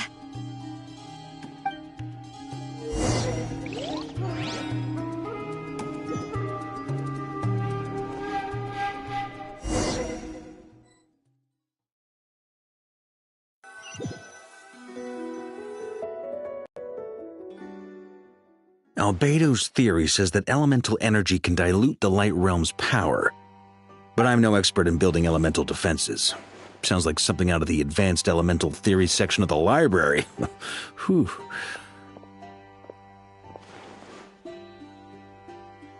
You seem quite troubled. Well, yeah. I mean, who doesn't get a little flustered when they're completely out of their depth? You were the very picture of confidence back when you approached the Hexen Circle. I could have been faking it through that whole meeting for all you know. Who's to say I'm not just a ball of nerves in a charming and gregarious package? Oh gosh, really? I'm so sorry, I had no idea. Well, you're all the braver for it. Still, I was much more in my comfort zone than I am here. At least in Mondstadt, you can cry for help from a cliff top and actually stand a chance of summoning Barbados himself. Things have never looked bleaker than they do now. If we don't pull this off, Tevat's doomed, isn't it? Oh, you think so? Actually, yes. Yes, it probably is. It's a shame. Don't put too much pressure on yourself. Tevat has faced annihilation many times in the past, but it also gave us you, didn't it? Hey, don't give me that. It's not like I'm anyone special. I disagree. Every human born in this world is special. We angels have always believed that. In that case, this humble human being has a big favor to ask of you. I thought you might say that. I'm sure Alice, in her great wisdom, sent you here precisely to help us in this difficult time, yes? Well, that has less to do with her wisdom and more to do with my power. Of course, of course. Well, the thing is, these elemental defenses we're about to build, I don't think it's a question of if they'll fail, but when. Durin's findings from his patrols make it clear that Dottore is constantly expanding his territory. First it was his lab, then the design bureau, and now this. It's not realistic to completely stop him encroaching on the rest of Nagrai. Rather, our goal should be to stall him for as long as possible. If Miss Sandroni's calculations are correct, well, they're the closest thing to certainty we have in this situation, so let's assume they are. Anyway, her calculations suggest that our best hope for victory lies in Miss Columbina's return. It's up to us to slow Dottore's advance and buy time for her to make a return. Are you asking me to help you with building the defenses? No. I'd like you to prepare for what comes next. When he eventually reaches us, we will have to fight him. You were an angel once and a mage now. I'm asking you to lend us your protection. Oh. Can I take it that you're triggering the terms you fought for during our three-way talks? Well, technically those terms were about protecting Mondstadt. But if you're happy to agree to the change in location, then yes, let's do that. You're cashing in on this much sooner than I'd imagined. Well, yeah. The way things are going, I might not get another chance. Very well.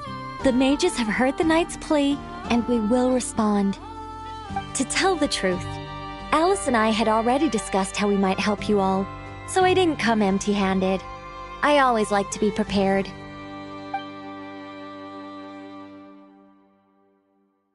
This is... wow, yeah. This is great. Seriously, thank you. It's been many long years since I had a chance to dazzle humanity with a little divine intervention. To humbly serve as a reliable and responsible guide. Anyway, Knight of Boreas, please accept this gift in recognition of your great virtue. Go now. May the angel's blessing deliver you safely to your destination.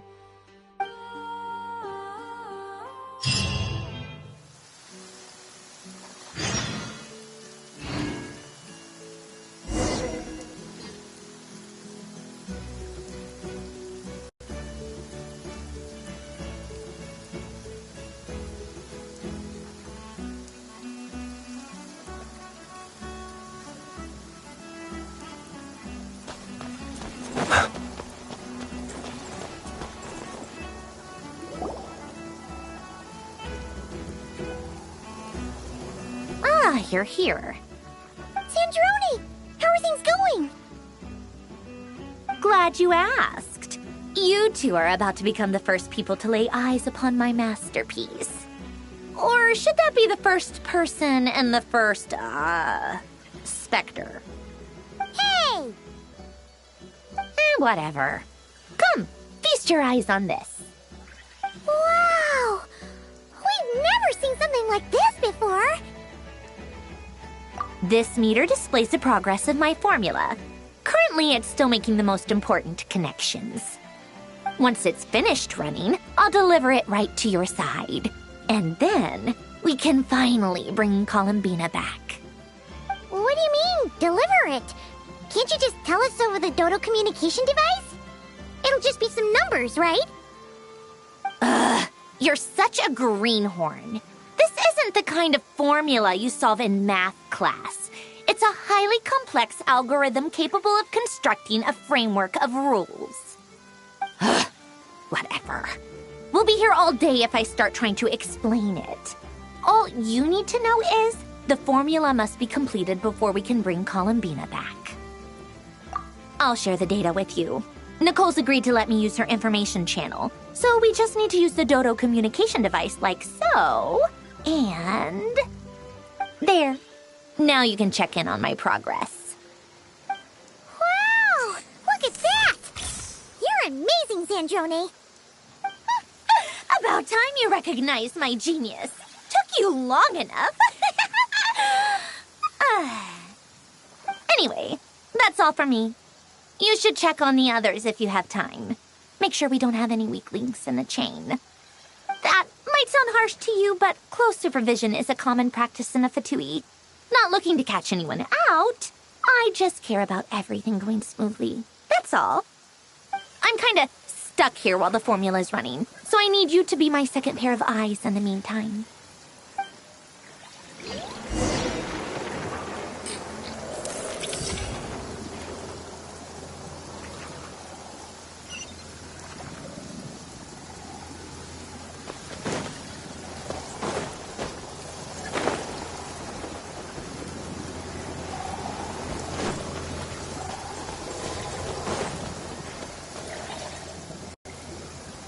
Thankfully, Miss Nicole has come to our aid. Nasha Town is now looking very well defended. Golden Flame. Yes, that's Nicole's power, all right. Based on the latest message from Grandmaster Varka, it sounds like they've reached an agreement. The situation should be more stable with her assistance. Everyone will have at least some degree of protection. Albedo! Durin! Hello there, you two. Are you well rested?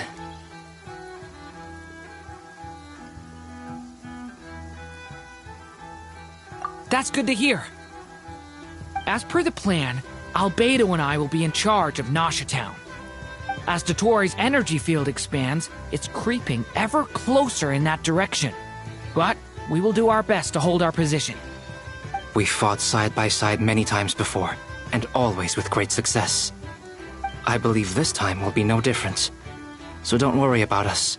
Focus on fighting Dotori.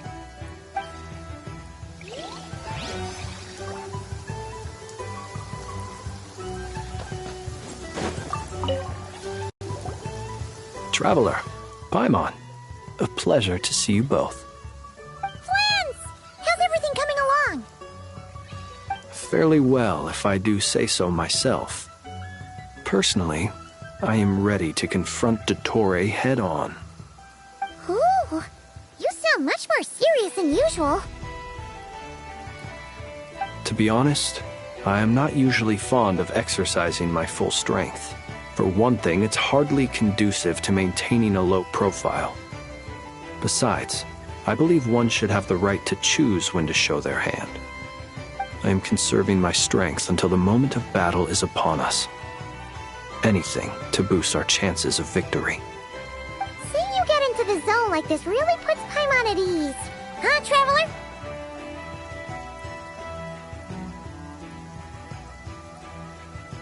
I consider it an honor to have your trust.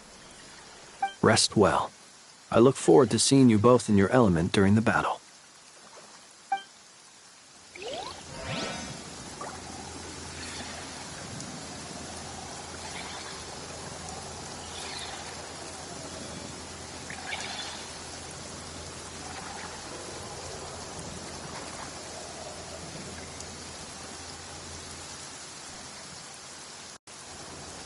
Yes, Miss Moonchanter? What are you staring at? You always address me in the strangest ways. Lady Moonchanter one minute, Miss Moonchanter the next. Yes, and? Are either of those incorrect? Not as such. It's just that I simply call you Nefer nowadays. Uh-huh. That's my name. What's your point? The point is I don't add any honorifics or titles. Meaning what? That maybe we're on friendlier terms now than we used to be. Is that how you see it? And I thought I was the one with eye damage. Never! Wilma! Paimon, traveler. Just swinging by to check in on you. How are things going? Did you manage to get some rest? Don't worry about me. I won't slow us down. And I give my all to ensure our victory. Ah, yes. Allow me to give you two a quick checkup. All done. You're both in good shape. You're welcome. You'll have your work cut out for you in this battle against Dottore, so make sure to get some rest in first. Paimon will keep an eye on her. Don't you worry. I'm glad to hear it. Take good care of yourself, too, Paimon. Sure thing!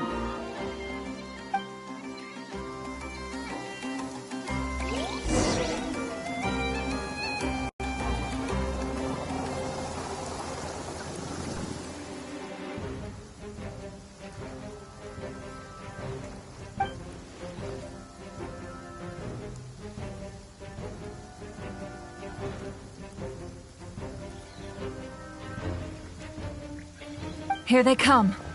That's quite a horde. As we expected. Get ready, everyone! Take your positions, and prepare to engage. Let's begin. I'm at the ready.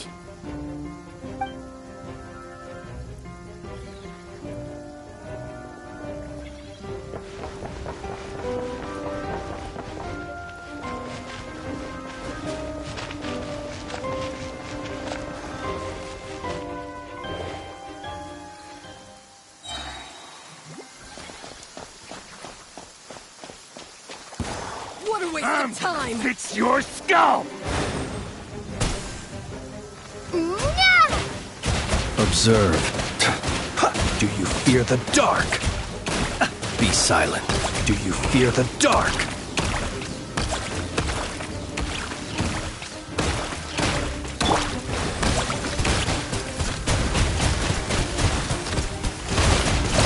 Got a present with your name on it! Close your eyes. The long sleep beckons. You're pretty strong.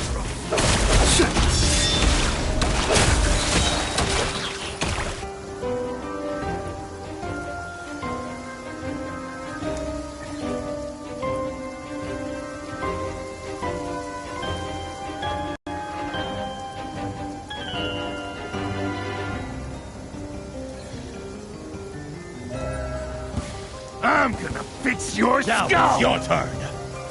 Leave this place for the everlasting fort. These creatures cannot stand against us. Oh, fighting talk. Just don't let your guard down. That goes without saying. I'm hardly the risk taker in this group. Excuse me?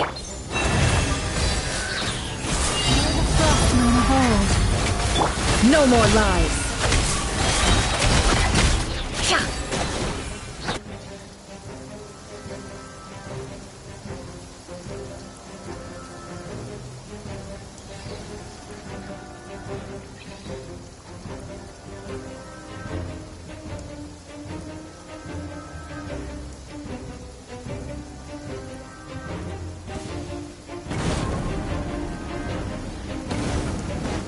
Burst forth! Moments of birth!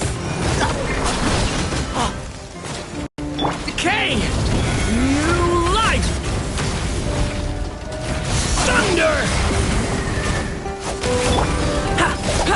Come as it be! That was easier than I thought. Naturally. What do you mean? created beings go, we're of a higher level than them? Very good.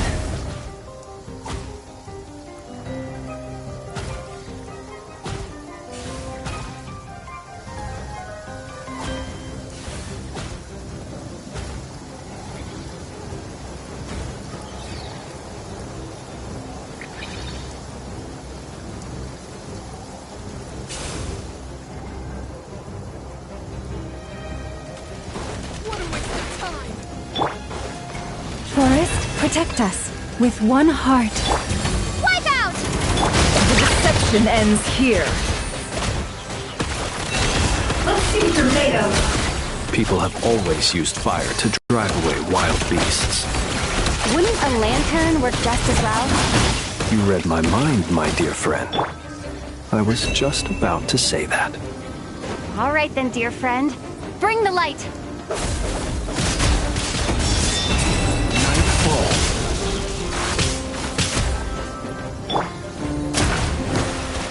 Can't hide the truth.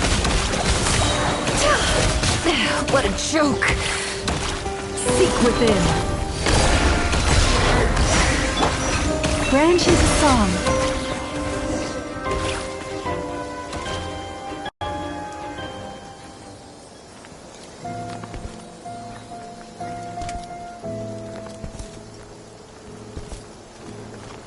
You're looking well. I trust you've had a good couple of days. Dottore. It's actually a good thing, in my view. If the subjects of my experiment were to die prematurely, it would throw quite a wrench in the works. And so, I must thank you all for your resilience. We are no longer on the same level, but you are nonetheless worthy of my respect. A creator god should be merciful and gracious after all. And in any case, it is only right that before I end your lives, the world is informed of the arrival of their new god.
The experiment begins.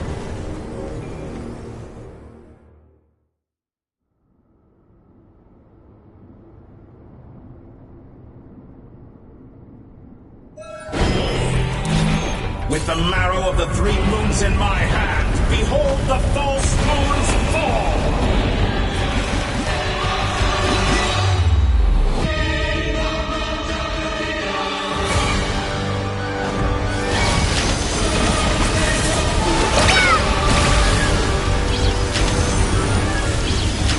With one heart, we pray.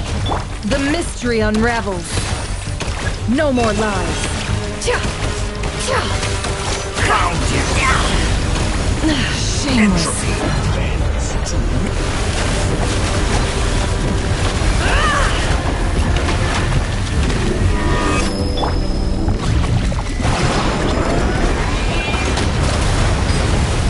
Observe. Close your eyes.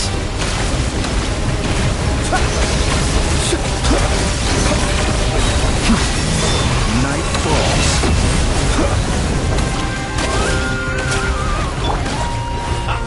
First, like an ant in my paw. Oh. I've been moved inside another space. And it's sealed off. Looking at the structure of it, it seems like Dottore intends to trap us here. There's no exit. Our endurance is about to be put to the test.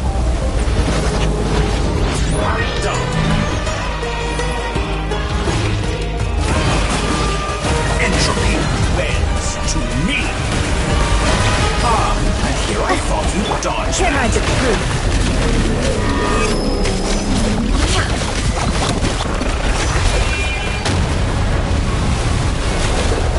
Be shut out. Leave this place. Found you.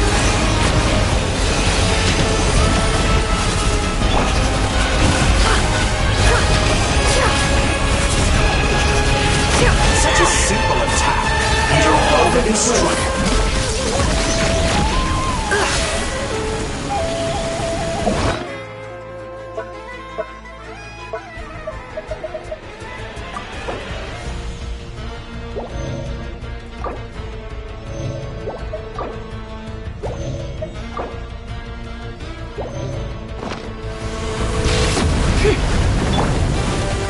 Pathetic.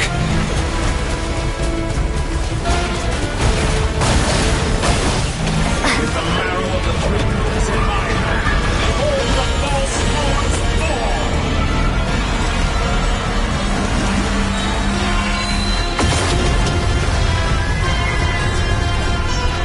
Tell me, where will you try scurrying off to next? Looks like Dottore has opted for a divide and conquer strategy. But we will not allow him to triumph. Now, I shall pray for our victory. Have I brought this on myself? Entropy bends to me.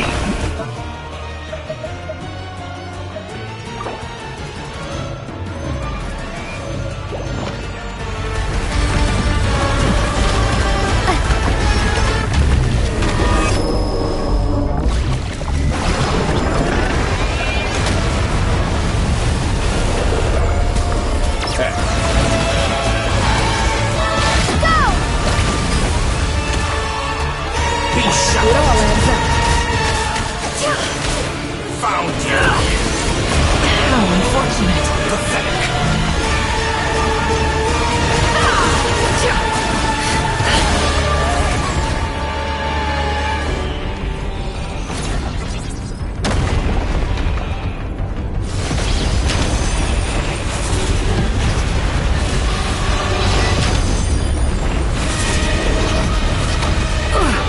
Perhaps you could try being... Did you honestly think that would hit me?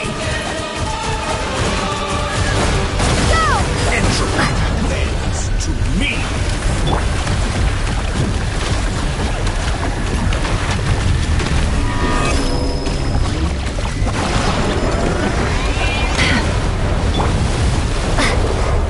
Be annihilated, that which cannot stand against me. What's this supposed to be? A knockoff version of the space colony you're like trapped in?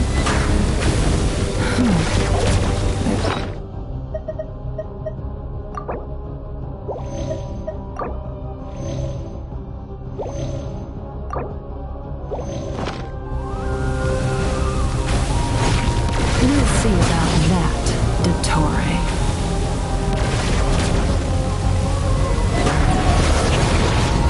How dull. My apologies. I had not intended to take your teammates from you. But you have a choice. Obey, and I can release them. An excellent deal if you ask me. Won't you consider that?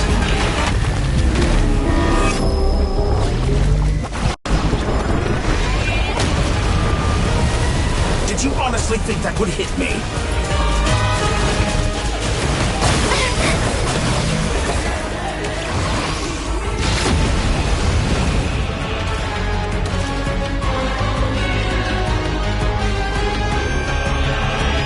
I'm aware you've been working on some little tricks to surprise me with, but it appears that none of them have come to fruition. My guess would be that you're trying to bring Columbina back. But then, where is Sandrone? Or are you trying to buy time for her? I always found their friendship to be a curious phenomenon. Two highly incongruent personalities, and yet they share a deep connection. Speaking of Columbina, I once saw her as like a younger sister. We got along quite amicably while she was with the Fatui. But then one day she suddenly decided she would refuse to take part in any further experiments. To this day, I truly don't understand what I could have done to upset her so much. It's such a pity. I could have had a sister, a family. But alas, she grew to dislike me. You're not fit to be family to her. That I can't deny. So many people, all obsessed with playing out the same tired old dramas. This world is rotten to the core. And then there's you. You had every opportunity to reach the right conclusion. The thought of killing you off like this?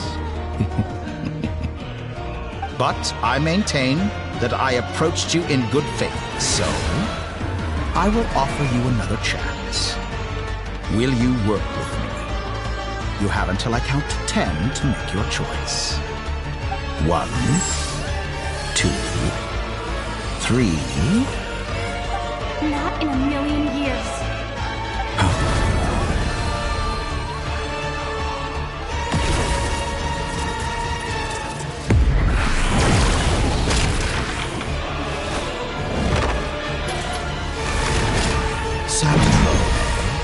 What a pleasant surprise. I didn't think you'd join us all the way up here. You're as sick and twisted as ever. Don't fool yourself into thinking anyone's grateful for the chances you're offering them. Sandrone, the formula hasn't finished running yet. Funnily enough, I was just discussing a collaboration opportunity with the Traveler, and then I see you, who I must say is a good example of an opportunity gone to waste. Gone to waste? I said that everyone would get one chance, and you've used yours to march right back into the lion's den. So yes, it's an utterly wasted opportunity. And what makes you think I believe a word that comes out of your mouth? I was planning on disposing of your little formula after wrapping up more urgent business here. Since you've taken the trouble of serving it to me on a silver platter, I can simply bring it forward in the schedule.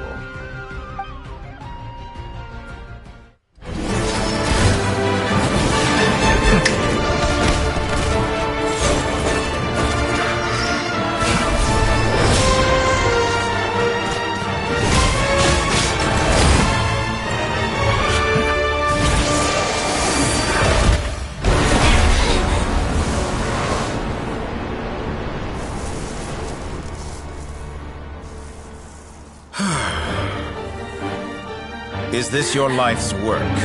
This piece of trash?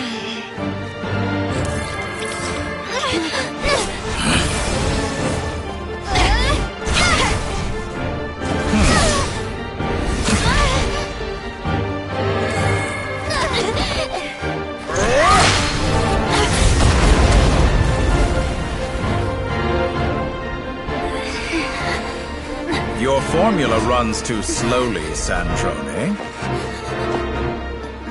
You put your hope for success on others instead of fighting dirty. That is why you have failed. Now, whom should I slay first? Any volunteers? No one? How nice of you to leave the decision to me.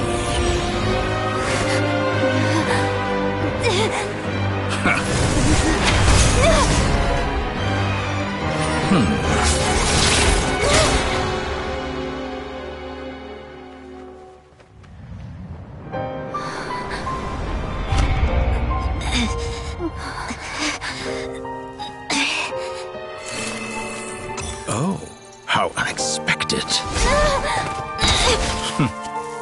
Sandrone, any last words for me, comrade?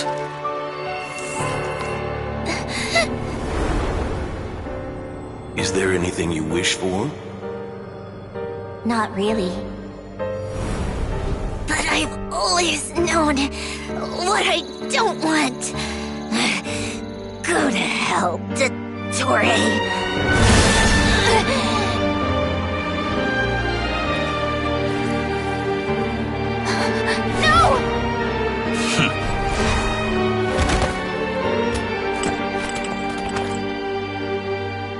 And now, you have failed.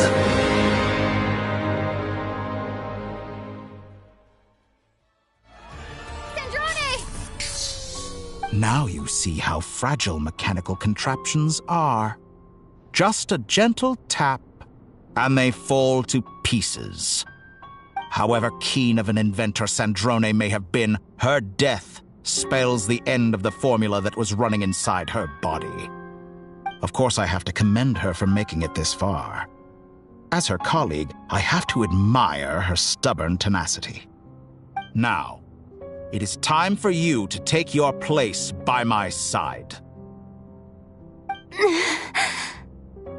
My count was interrupted, but the second chance I extended to you still stands. Once again, you are welcome to join me. By now, I'm sure you have gained a greater appreciation for the power and authority I wield. What is stopping you from embracing a new world of endless possibilities? Not in the mood to talk? As you wish. You seem less talkative than usual today. I'll change the topic to something more apropos. Sandrone was always like this. Never trusting anyone, always so reluctant to share her research with them. Objectively speaking, she had her strengths. It is remarkable how she extracted and even optimized the world formula from so much data. But her inability to trust was her undoing. Had she allowed someone else to monitor or run the formula for her, you might still have a chance at victory even now. But regrettably, she was a stubborn fool. As much as it pains me, she had to go. Dottore. Maybe this is news to you, but people can change. Columbina surprised you when she escaped, and I think Sandrone would surprise you too. Change? You can twist the truth however you want, but I see it clear as day. You're the one who can't trust other people. Is that how you see me? By this point, what can you hope to do about it?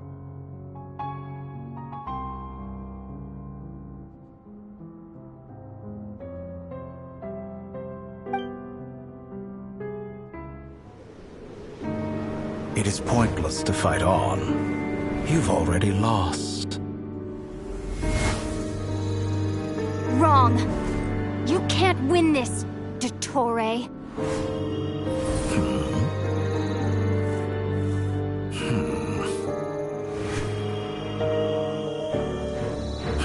What?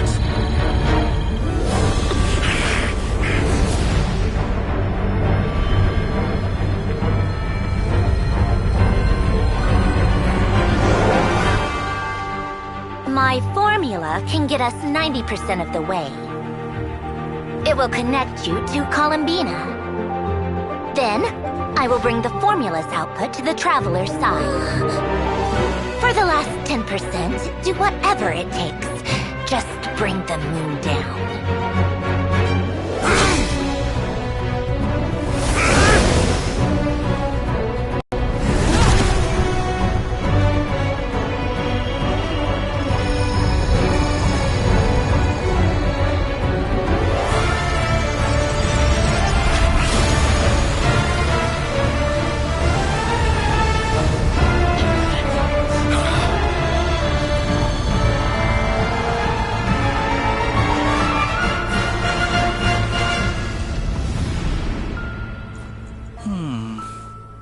The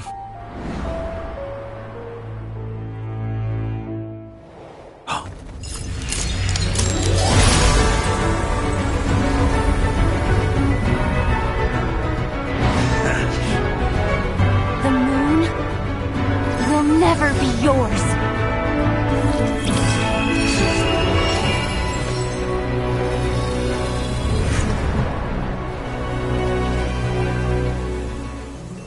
I turn my body into moonlight and pour it over Nodcry.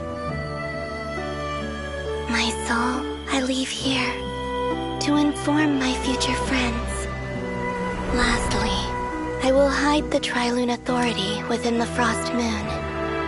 And when my body, soul, and authority are reunited, finally...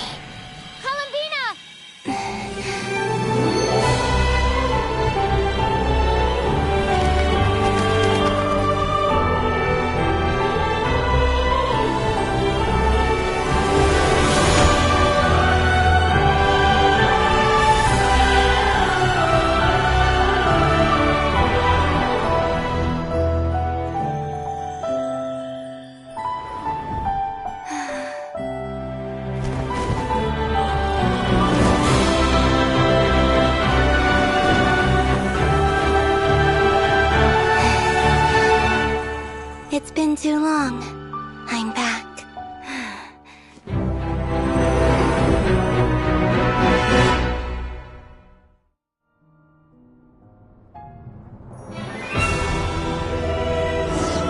Stay focused on the battle, Traveler.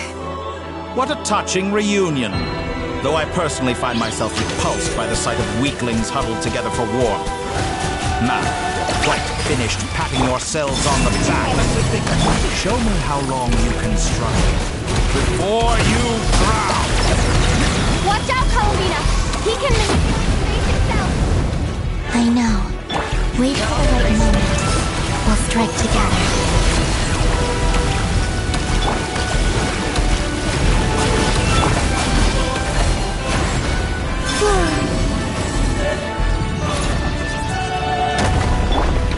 Pathetic.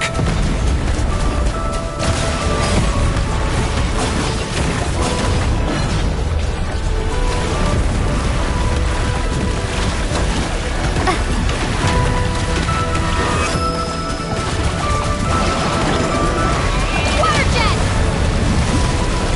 Enough! First, like an ant in my palm.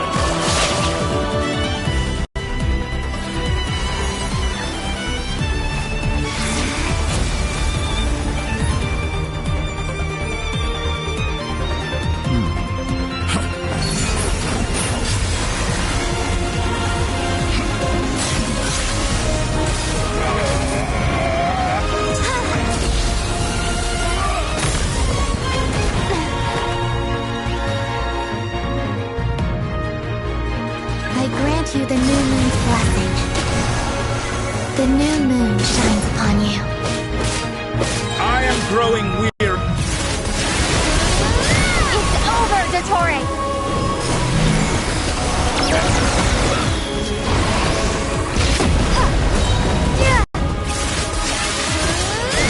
Time to pay for your heinous crime! No longer has the world power in play. Our future is not yours to command!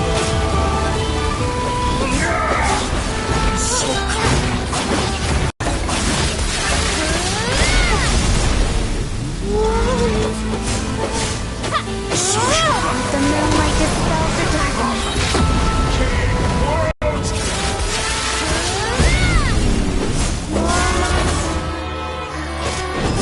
Everlasting as the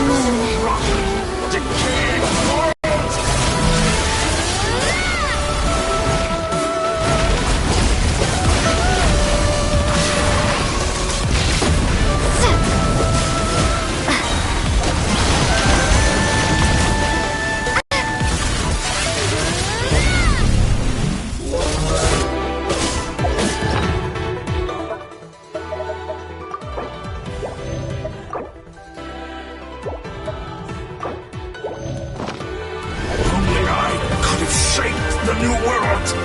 Only I...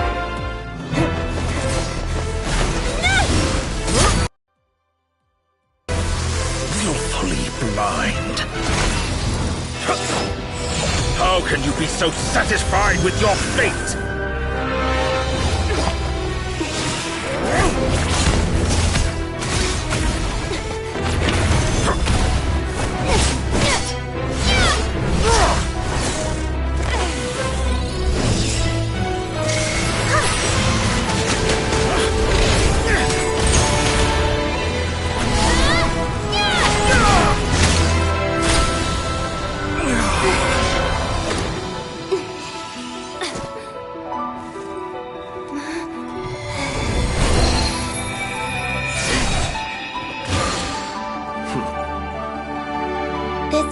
Was never about fate. It's about friends, family, and the home you stole from them. So dull. Only the weak rely on each other for comfort. Useless. Once I transcend fate, you will be nothing but fodder for my grand experiment! That will never happen.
No, this world is our home.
You're not here looking for work, are you? No, you're doing it wrong. The moon looks like this now. What are you drawing, children? The new moon, Mom. It looks different than before, doesn't it? Also... Can I go buy a sugar sculpture today? Please? Just one? All right. I suppose today is a special day after all. Almost like a festival. Extra, extra! Get the latest Nasha Express here! Post-disaster report! Nasha Town reborn beneath a new moon! The voyage begins today! The future looks bright thanks to the League. Want a copy? I knew things would be different, but I didn't think that would include the moon. They say a new moon goddess has been born. A new moon goddess? Who's saying that? The Frost Moon Scions? I guess so. I'm not too clued up on the details. As far as I'm concerned, the moon's still in the sky and it's business as usual. Hey, since we've come all this way, shall we grab ourselves a free meal while we're here? Are you a convert now? Or are you just here for the free lunch? Oh, come on. What does it matter? After everything we've all just been through? That smells good. All right, that's it. I'm hungry. Time to eat.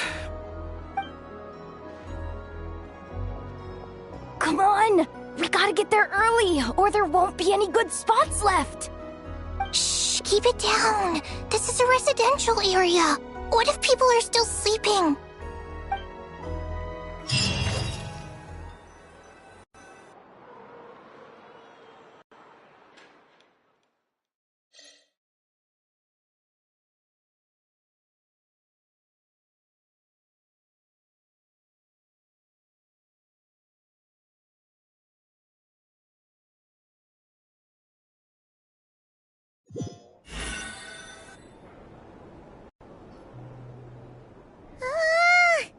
Why is it so noisy outside?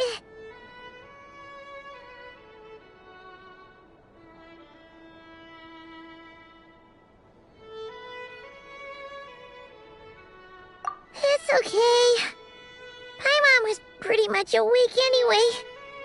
It's been so long since we last had a chance to relax, huh? Feels like time is moving slower than usual. What about you? Did you rest well? Still winding down from everything that's happened? Or are you wondering how our friends are doing? Or is it about what Dotori said to you? Okay, if you say so. But don't push yourself, alright?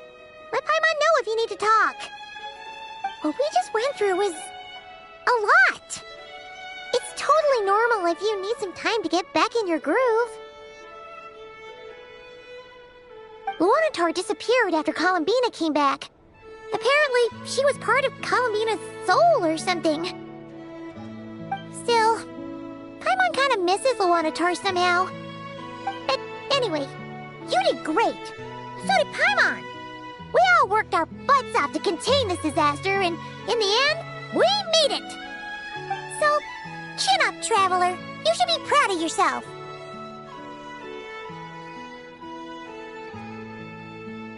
Hey! Don't poke fun. You should be glad that Paimon's growing as a person.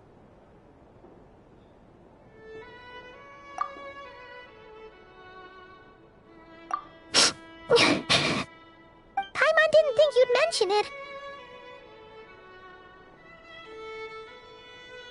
You have no idea how anxious Paimon was. She was worried sick about you.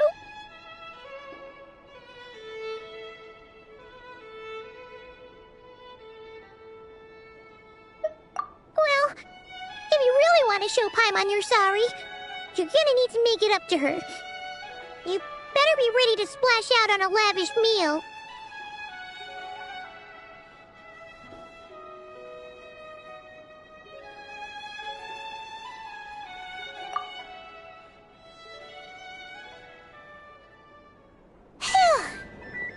Okay. Paimon's full now. Huh? Oh, well... Hey there, Traveler and Paimon! Good morning! Morning, Yehuda! Here for some breakfast? Oh, I've already eaten. Just need some water. I was mostly worried you might forget what day it was today. So, I came over to remind you. Careful there, Paimon. Too much food will make you drowsy. Don't let anyone catch you hiding at the back and nodding off during the League meeting.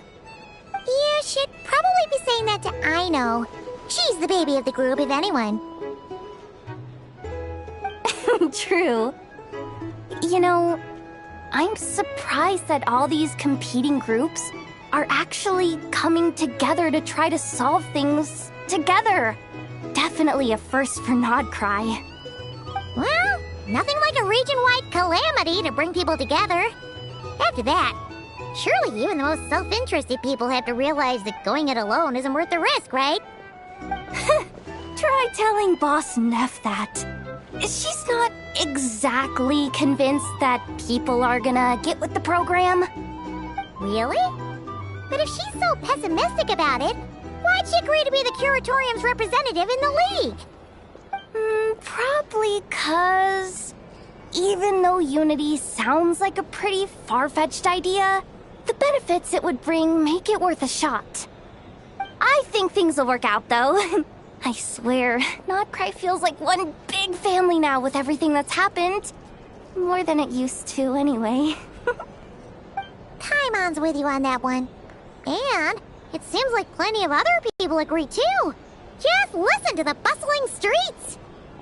All right. Everyone's been rebuilding these last 2 weeks, and the evacuees have been coming back in droves. Life's slowly returning back to normal. Which means my workload's probably gonna shoot back up. Were you about to head out? There's still some time before the ceremony begins, you know. Yeah, we were gonna take a stroll around the square and say hi to some friends first. Sounds good. See you later then.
Please accept today's boon.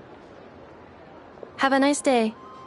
Are Paimon's eyes deceiving her? Or is that Inefa handing out food for the Frost Moon Scions? Hello there. Would you like a feast of the moon, along with some snacks of the day? So, what's new, Inefa? It was only a few days ago when we last saw you, but it looks like you've joined the Frost Moon Scions in that time. And I know too? What are you talking about, Paimon? We're just here to help. Duh. In the wake of the disaster, it's all hands on deck. We responded to Lama's request for support. At times like these, the smallest good deed can inspire others and help them through the hard days ahead. And we're using eggs and heating tubes to make that a reality. In true Kromkake Crab Shop style!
Enough!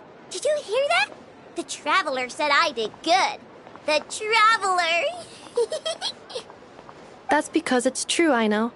Proposal. If you can resist eating today's dessert, I will provide you with compliments, too. No way! Well, that proposal got shot down quickly. I need something to get me through the hard times, too, you know. Mom! Yes, dear. Go right ahead. Excuse me. Could I take a photo with the robot lady? She helped us get safely out of Notcry, and she helped us get back home, too. She's the best. Of course she is! And since I'm the whiz kid who built her, that makes me even better than best, right? But you stole my snacks, though. Oops. Shall we move to the open space near the center? The view there is better.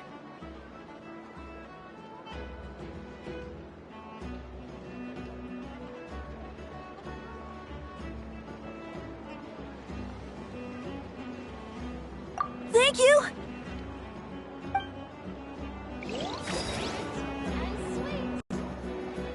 Aren't you the better pick for this job, Flint's? You underestimate yourself yet again, Master Ilua. Not at all. I rarely come by Nasha Town. I don't know any of the big shots here. All in good time. Socializing is a step-by-step journey. But you're much further ahead on that road, aren't you? You're not seeing the full picture. You know the truth now. My friends do not understand my habits. There is no question about it. The Lightkeepers need a representative in the League. Someone who is upright, cares about other people, and can realize their self-worth through group action. You say it like you wouldn't make the cut. I am most flattered that you think I would. Sigh a little less, Master Ilua, and have more faith in yourself. All the Lightkeepers agree that you're a very promising young man. That is precisely why Starshina Nikita felt safe delegating such important work to you. I'm sure we all also agree that we would sooner die of dehydration than manage to wrangle anything out of you in a discussion. My apologies. I am not in the habit of bringing water with me when I go out. Whatever. I'll take the job. By the way, who else is part of this? Oh, it's quite the who's who of Notcry. There's the Moon Chanter of the Frostmoon Scions, the boss of the Curatorium of Secrets, a representative of the Voynich Guild, and even someone from the adorable Krumkake craft shop. I'm sure you will find speaking with them to be a genuine pleasure. If you say so.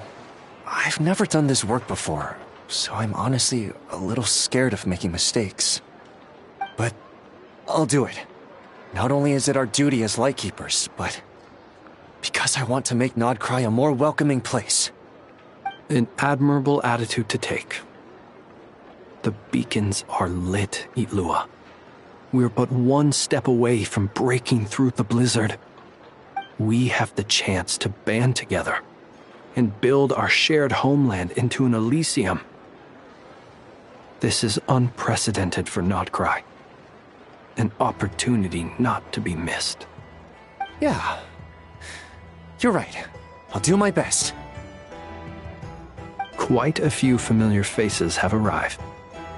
Let's go, shall we?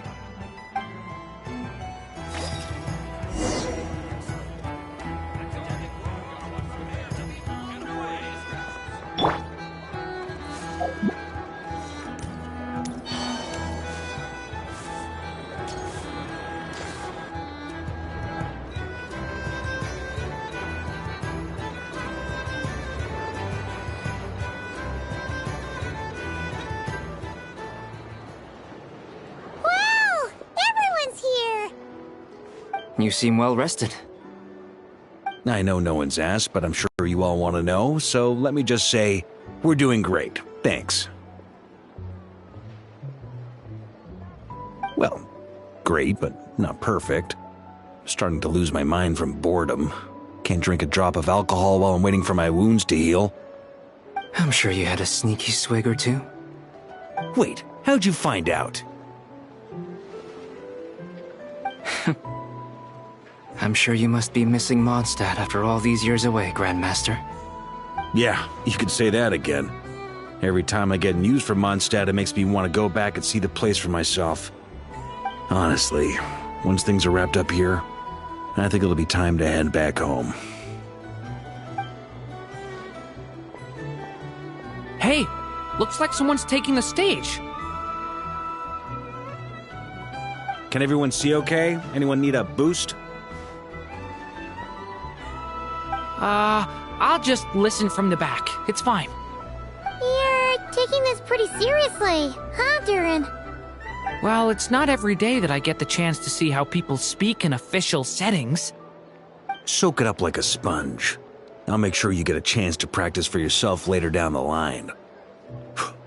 Actually, I know just the thing.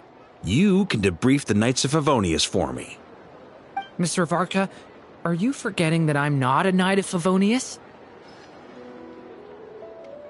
I can knight you. Any particular title you'd like? Is he joking? I really can't tell. You'll have to figure this one out for yourself. It'll be a good learning experience. It is my honor to host the opening ceremony for the League, and to have this opportunity to speak to you all in my capacity as Voynich Guild representative. Could this person also have been pushed onto the big stage by the real big shots? Guess I'm not the only one then. We come here today, having weathered the trials and hardships of yesterday, and having learned from them the importance of unity and cooperation. All right, here we go. Uh-oh, looks like Aino's off in dreamland already. Wait, Boss is looking kinda drowsy too. What's up with her? Come on, get the speech over with already. Nodcry is our home, the land we rely on for survival. And as we chart a course for the future, may we persevere through the storms ahead as we sail towards a new era of prosperity, freedom, and hope.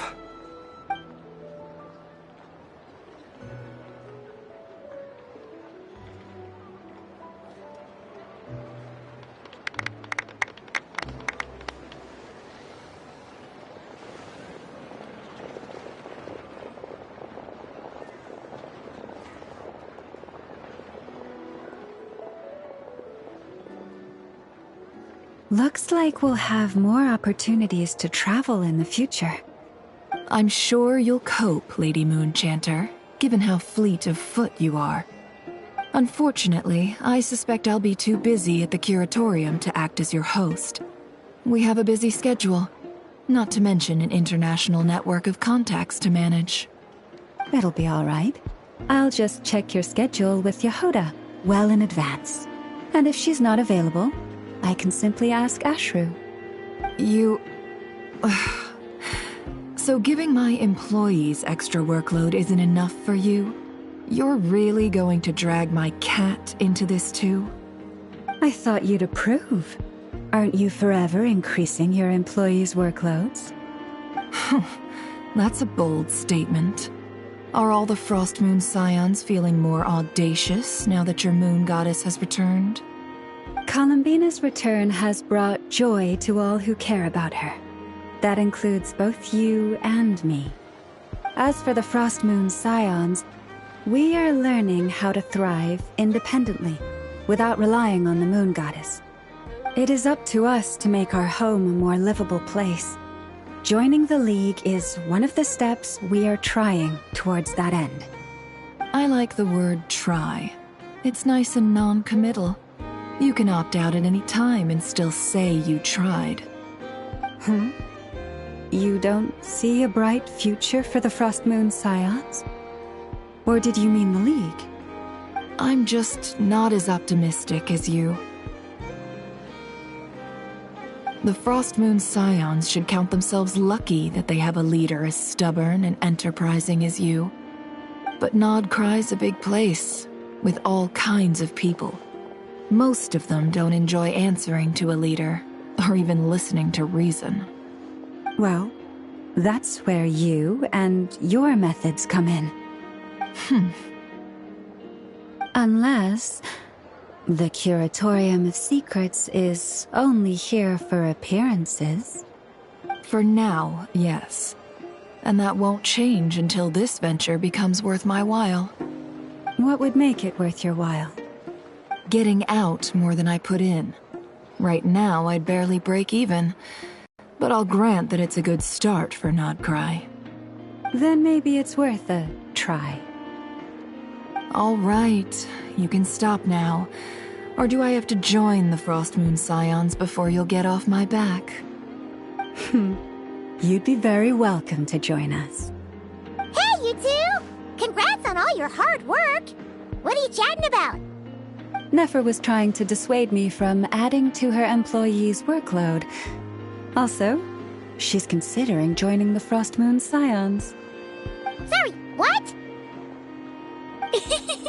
Your conversations are always the most interesting.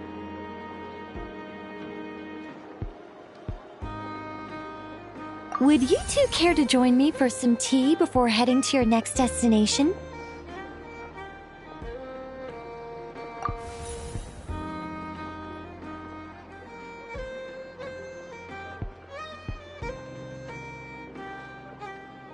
Nicole? Wait, where are you? Aren't you gonna show up today? Sadly not.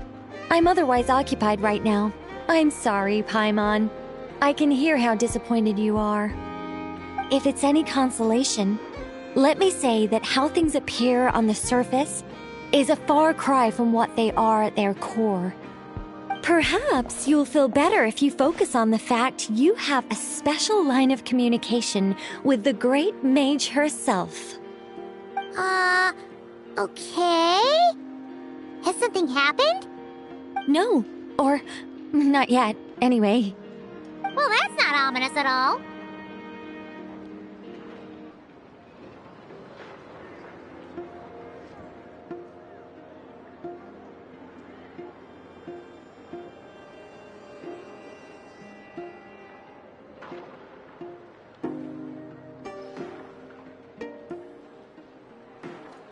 Not for the time being.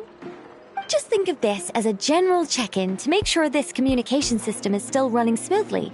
Besides, it's good to chat once in a while if we want to maintain our friendship. You could have just said so. Haven't got all worked up for nothing. Still, the best friendships are built through face-to-face interaction, you know. It's never gonna stop being weird having tea with you when you're not there and just talking to thin air. All right, fair point. I'll bear that in mind for next time. Yeah. Any update on that crisis at the world's borders? Alice just informed me that they had their work cut out for them. And now everyone's thoroughly exhausted. But they did finally get things back under control. Still, we can't let our guard down yet. The disruption caused by this disaster has made Tevat easier to detect from the outside universe. She plans to wait for things to stabilize, then reschedule her Mondstadt vacation plans. As for me, I agree with Hat Guy's perspective. This is a time when many new variables are emerging, and the situation is changing constantly. Plus, most of this change is for the worse. We have to remain vigilant and ensure that the embers of chaos are not rekindled. I did notice that the energy in Nodcry changed somewhat after the War of Funerary Flame, but since it was still aligned with the Light Realm, I never gave it a second thought. It looks like I'll have to examine the connections between phenomena I observe more closely in the future.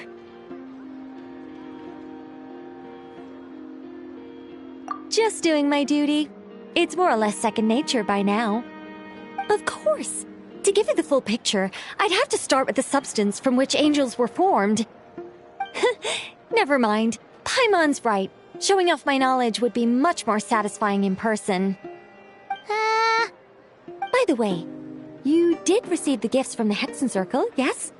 I'm not trying to claim credit or anything, but my pride demands that I at least mention it.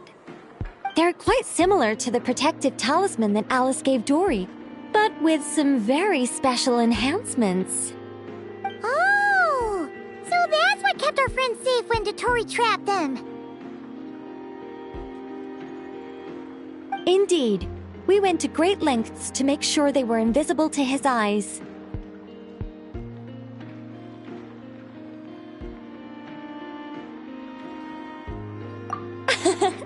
I'm so happy they came in handy.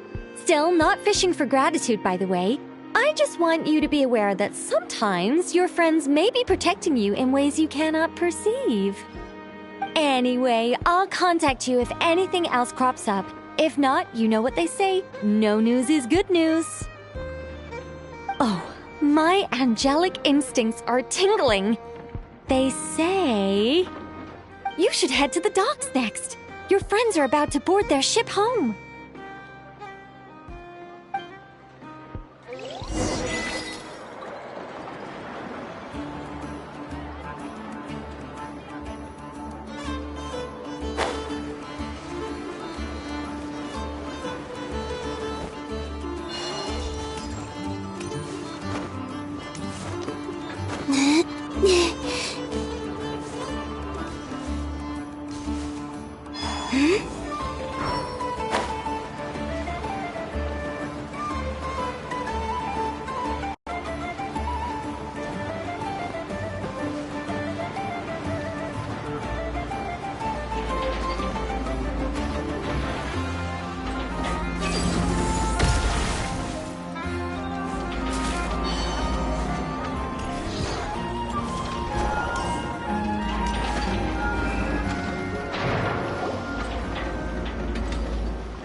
You're here.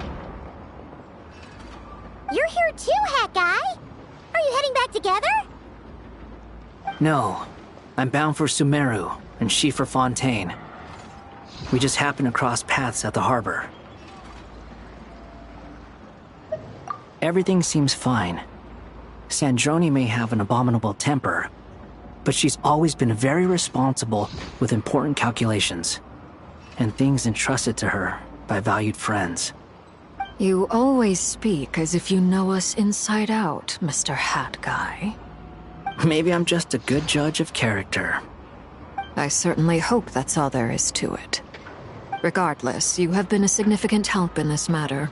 For that, you have my gratitude.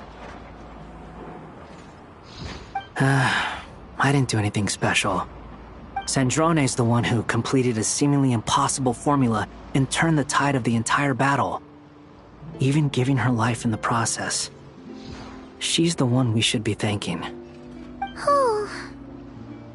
Even we were unaware that Sandrone had hidden the real formula inside Polonia's body. She managed to fool Dottore into thinking the formula was running in her system by installing an identical-looking decoy within her. She probably realized that she didn't have the strength to stop Dottore. But this way, she could at least get him to lower his guard. She always worked like that. Always had a backup plan.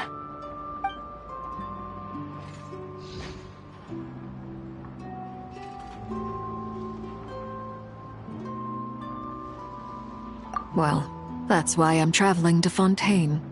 She made a request of me long ago, and the time has come to fulfill it. Think of it as her will. She said that should she ever fail in a mission, she'd like me to deliver her core and Polonia's to the Fontaine Research Institute. She also mentioned that she had made arrangements for people there to set her affairs in order. Some of her personal effects, such as her notes, were left to me. I've decided to take them back to the House of the Hearth, for safekeeping primarily, but also as mementos, I suppose. However, there is one book among them that I'd like to leave in your care. I'll have someone deliver it to your residence at the flagship at a later date. No, I was specifically warned not to tell her. This is her last wish, and I will abide by it. I can only hope so, but none of us here can know for certain. I bade farewell to Columbina earlier today. As promised, she turned the iridescent moon's marrow over to me. She spent a long time with Sandrone's body, saying her goodbyes. Oh, is she alright? Sandrone's passing has left a great wound in all of our hearts. It will take time to heal, but Columbina surprised me. She offered me some words of comfort before I departed. Despite being grief-stricken herself, she showed an awareness of the feelings of others around her. She never used to act like this. Clearly, she has grown. And I suspect that we have you to thank for much of the change we are seeing in her. Huh. After these recent events, the Tsaritsa has revoked the Pale Star Edict. Snezhnaya now realizes that the arrest warrant for Columbina was just a ploy by Dottore, who coveted her powers. I shall return to Nodcry to see her as soon as I find the time. I hope that from now on, she too will explore more of the world. Columbina Hyposelenia's journey is only beginning. My ship is here. Traveler, Paimon, we shall meet again. You too, Hat Guy. What are you still bumming around for? Isn't Columbina waiting for you? I thought today was the day you'd agreed with her to go find out the truth about your sibling. You're afraid you won't like the truth when you see it. Well, this is new. I was starting to think that nothing could scare you. Don't say that! Wouldn't you be if you were in this situation? Fair point. But I'd say I have more experience facing up to unpleasant truths than the Traveler. They say blood's thicker than water. I know how much you need your family back. More than you need any of your friends. And I'm sure that all your real friends understand that too. No matter what the truth turns out to be, they will stick by you and support you, whatever decision you make. Finding the truth is important. But more important still is what you choose to do once you've found it.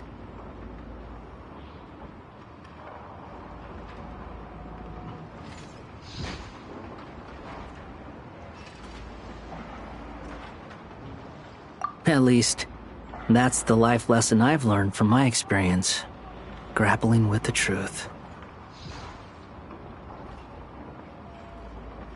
What? Now that Dottore's dead and gone? A little, I guess. But it hasn't solved everything.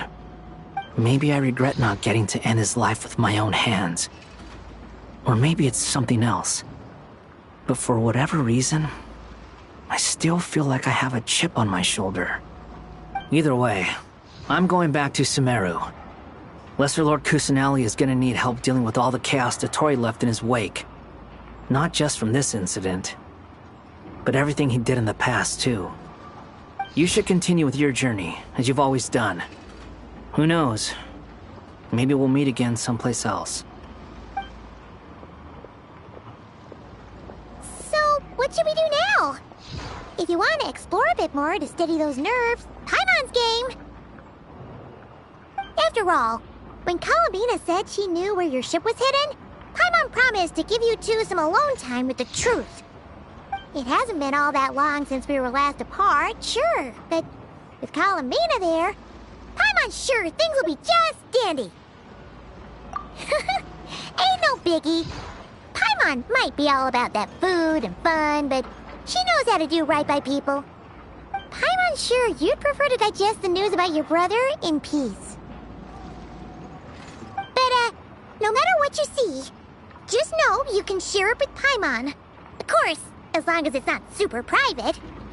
If you can't make sense of something, let's give it some thought together. And even if we both can't figure it out, Paimon can at least treat you to a nice meal. Glad to hear it. Feel better now? Alrighty. Next up, time to meet with Columbina.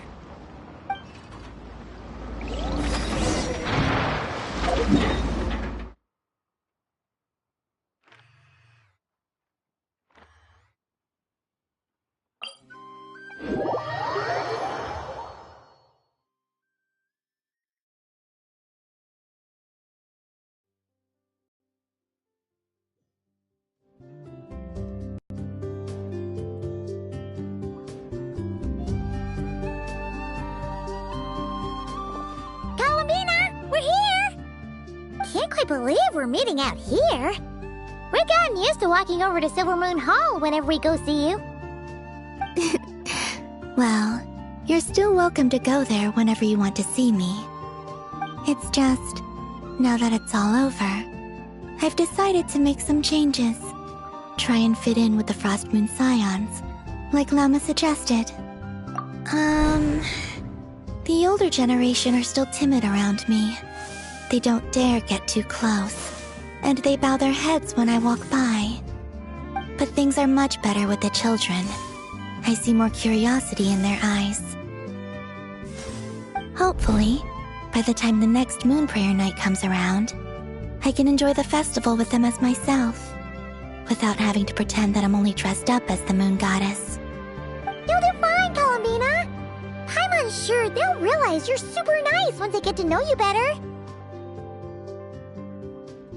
You really think so? When we first met, you thought I was a little up in the clouds. We were just starting out then, come on! So Llama told you, huh? I'm only teasing. I know that I have you to thank for pulling me back down to solid ground. It feels good to finally stand firm on the earth where I was born. Oh, that's great!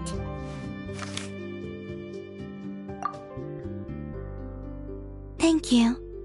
I'll make sure not to lose it this time. Well then, are you ready? Ether, what happened to our spaceship back then? Why did you leave? It's time to learn the truth at last. Ready as I'll ever be. Good. Then let me open the way for you.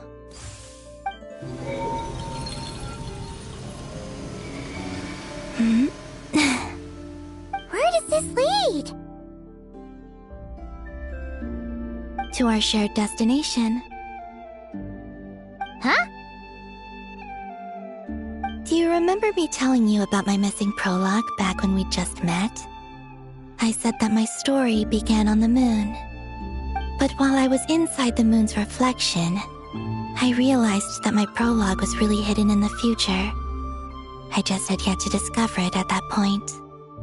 The story of the time before I was born was in fact the story of my distant future. It's truly fascinating. But when I obtained the Trilunar Authority and returned to our present reality, I sensed something I hadn't expected. Your prologue. So you mean... Yes, your spaceship. All this time, it has been hidden on the Frost Moon, which lay beyond the sky.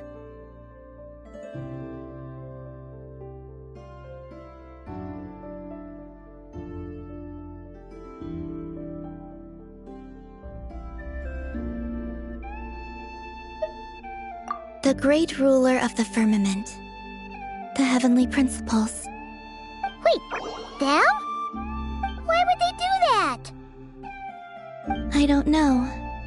Perhaps your ship contains something that is incompatible with Tevat. Or something that cannot be known. Oh, did I pick a bad time to say this? I know it must have been hard to work up the courage to do this. Maybe I should have waited until you were on the moon, with no chance to back out. That would have been kind of mean, you know.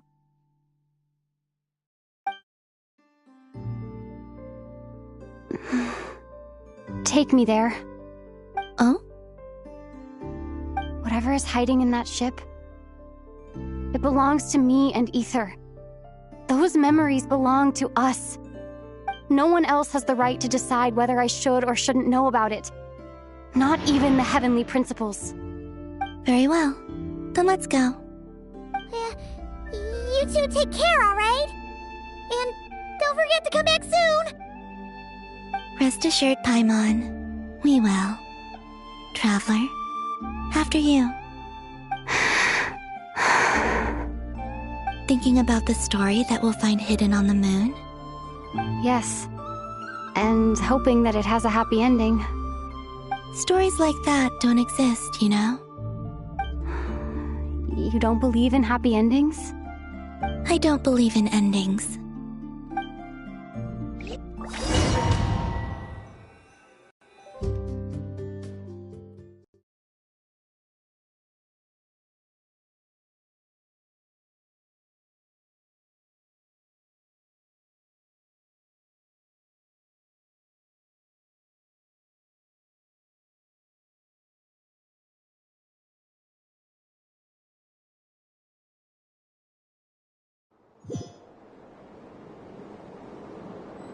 Where am I? This is the pathway I built between Tevat and the Frost Moon. The moon is very far away from us, so it could be a long journey.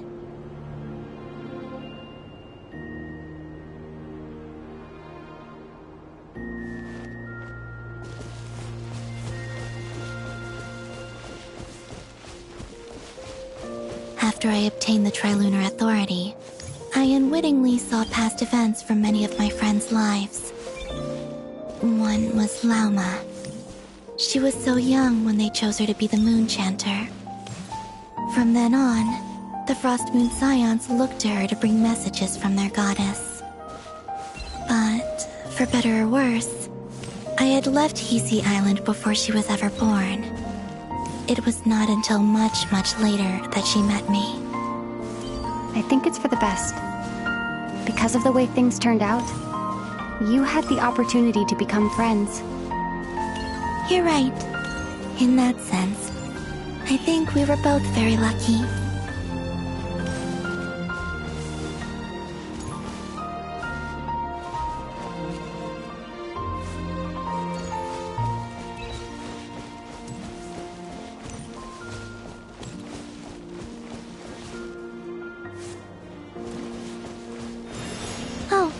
And about that mage, Nicole.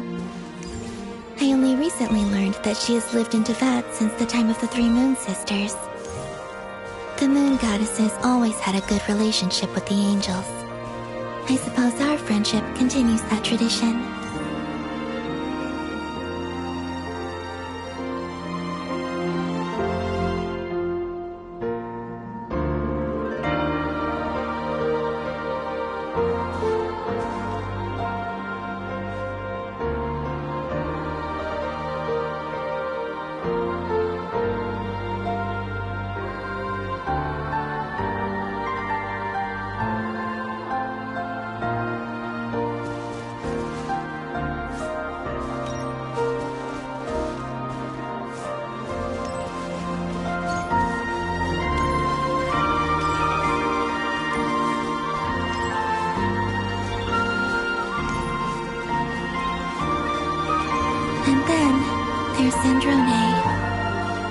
I never knew that much about her, beyond the fact that she was created by someone called the Lord Artificer. She, too, suffered for a long time before joining the Fatui.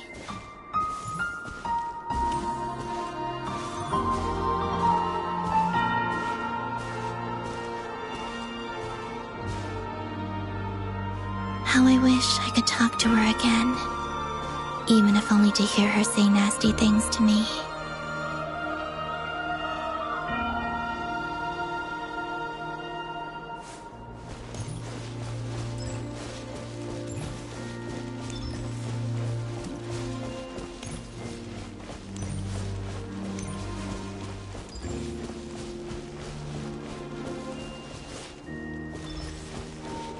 Also, I saw your sibling's story. I'm afraid I didn't see much. It seems that he rarely came to the surface, where the moonlight shines. But I did notice that back when you first set out on your journey, he would often appear nearby, gazing at you from afar with a guilty look in his eyes. Ether... Let us speak no more of the past. I probably shouldn't reveal so much about my friends. It's not my place. Let the moonlight carry us forth. We are very close now.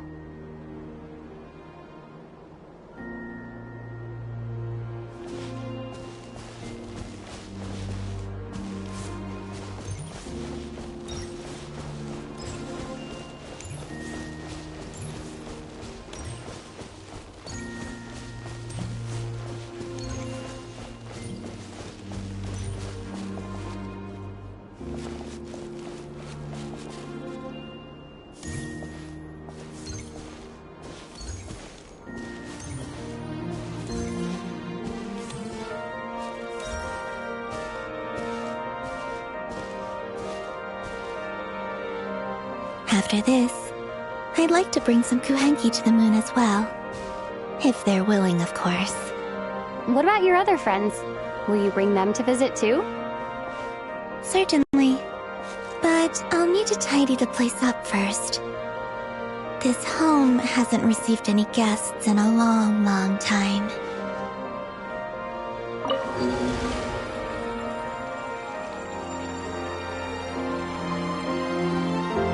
I remember writing something similar with you on Moon Prayer Night. I believe it was called... Dodoko's Whirligig. Yes, that was it. You asked me if I was afraid to return to the moon, and I said that I was. The idea that I had gained something precious, only to lose it so quickly. That frightened me. But I'm not afraid anymore. Besides, this time, we're traveling together.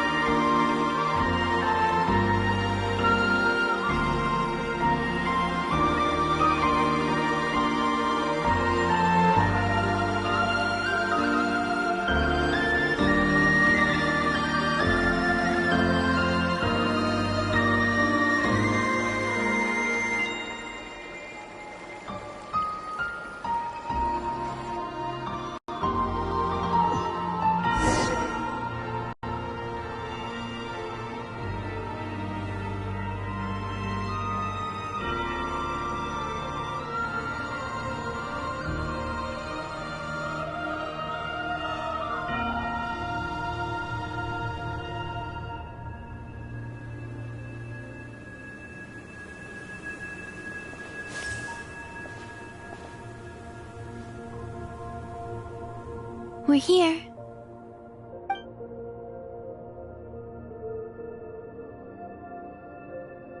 Over there.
Our spaceship. It's huge. I suppose that the moon is the only place one could hide it. It'll be alright. Huh? The way you feel in this moment, I went through it too, on Moon Prayer Night. The door was right in front of me, but I struggled to find the courage to step through. Solitude for me once meant living a life in which even I was absent. Before I met you, that was the only life I knew. But that night, solitude meant throwing away the life I had gained after meeting all of you. Columbina. Go. Retrieve the part of your life that was once lost. Trust me, you will lose nothing by doing so. Look, Teyvat is right there. All of our friends are down there, waiting for us. You're right. Thanks, Columbina.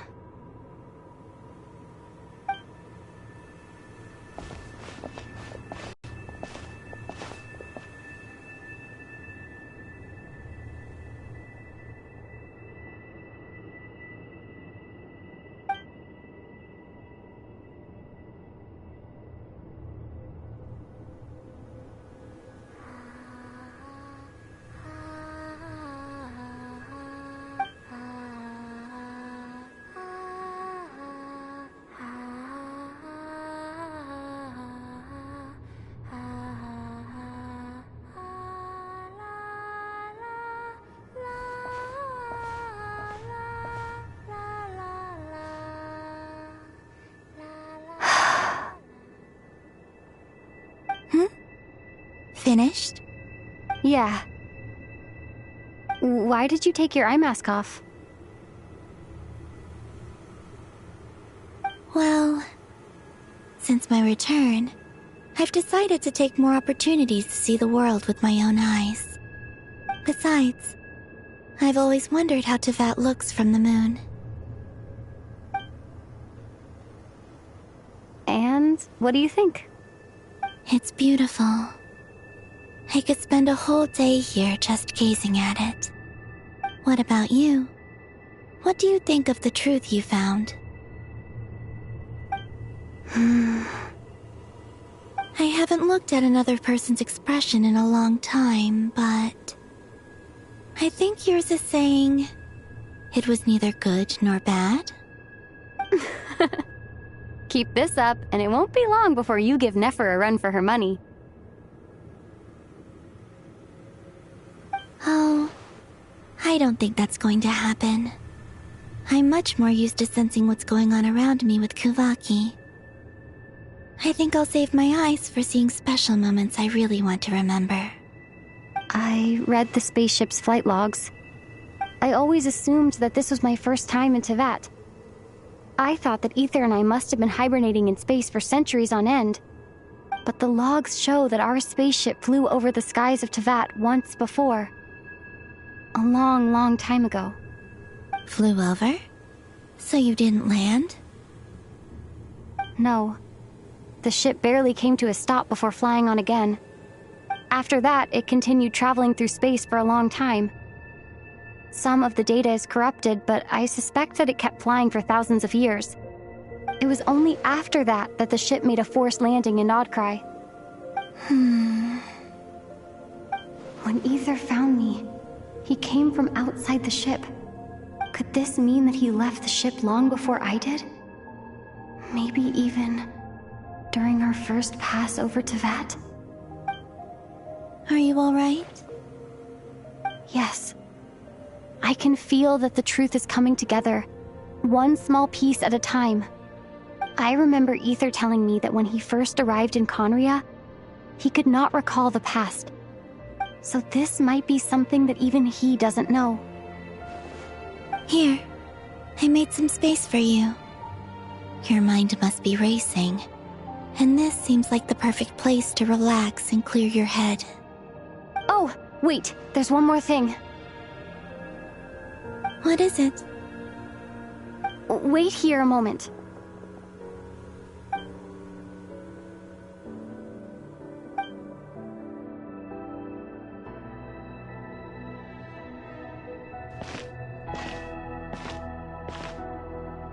Hey, Columbina.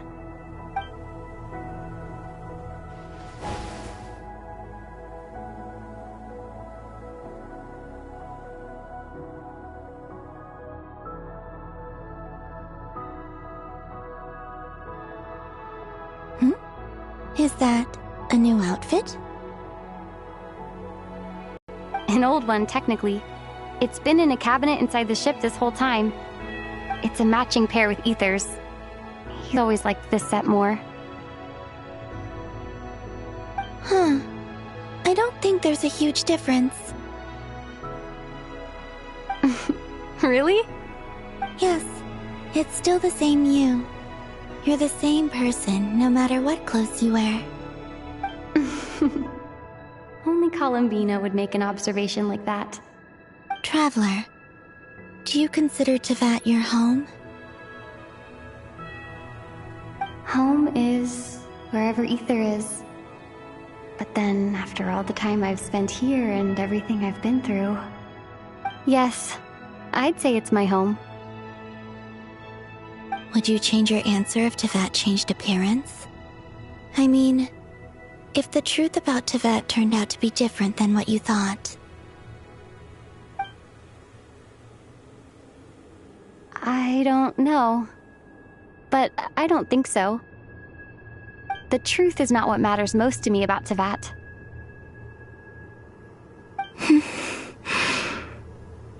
When I was first born, I longed for a home.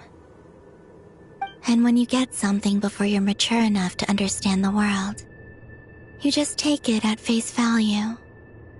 I thought that a home was a transaction. You give me what I want, and I'll do the same for you. But you and your friends taught me what a true home should look like. You never asked for anything, yet you gave so generously to me. That's because your friendship matters to us. It was worth it. In the past, I thought that my birth in Nodcry must have been a mistake. But after journeying to the distant past where the story began, I realized that it was I who chose Nodcry to be my future home. Now, I am glad that I made that choice. I'm sure your friends are just as glad.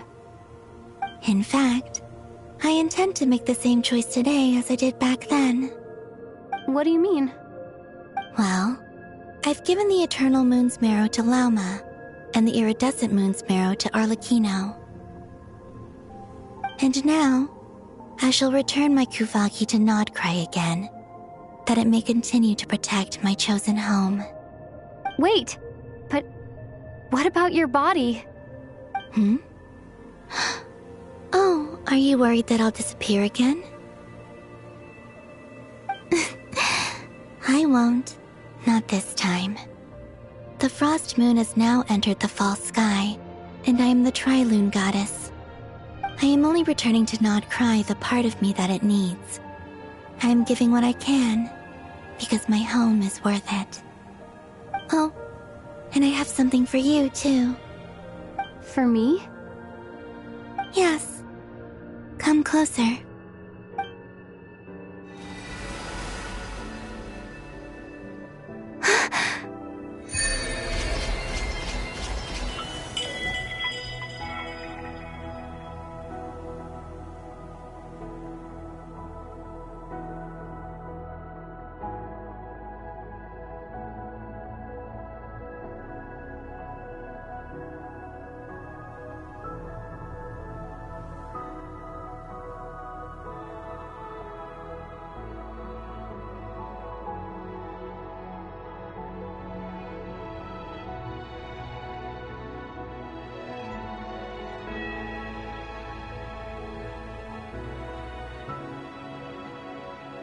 What was that?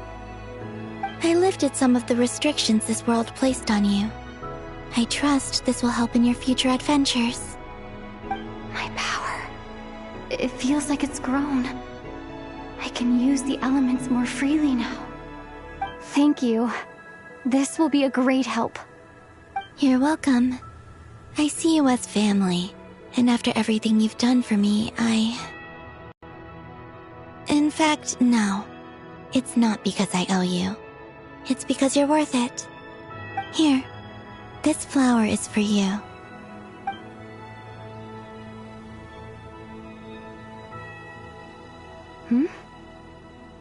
Isn't this a moon prayer blossom? Yes. Don't worry. You will never see these flowers lose their color again. I'm finally discovering the joy of giving. How I wish I'd learned this sooner. Hey, better late than never. What are you thinking about now? Why don't you take a guess? You get 1 shot. I don't think I'll get it in one guess, but I'm sure it's a happy thought. That's kind of a sneaky answer. I can't say you got it wrong. Down into that, the moon seems so far away. I felt it might always lie beyond my reach. But on the moon, everything feels so close by. The haze that once enshrouded the skies has finally been dispersed. I feel like a traveler on a winter's night, starting a new chapter in my tale by the warmth of a bonfire.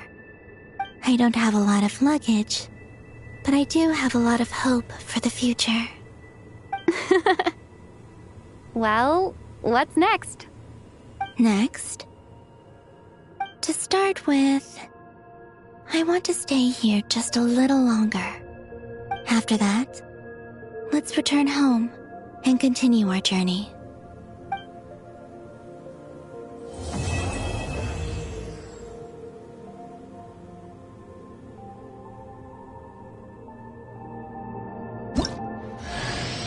These clothes bring back so many memories.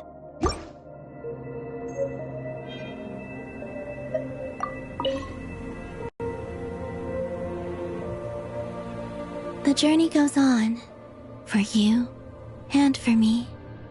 Like I said, this is not the end. I don't believe there has to be an ending.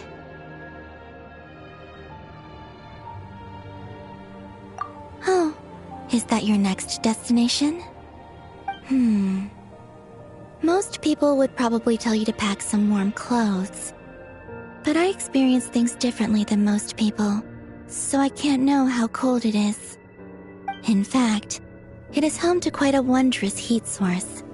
I think they call it Kreshnik's torch. Every city in Snezhnaya is built around one of those.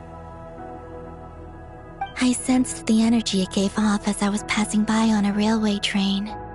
It felt grand and distant. I also recommend the Korolievsky troupe in Snezhnograd. They give performances quite regularly, and entry was free for harbingers. I liked them a lot.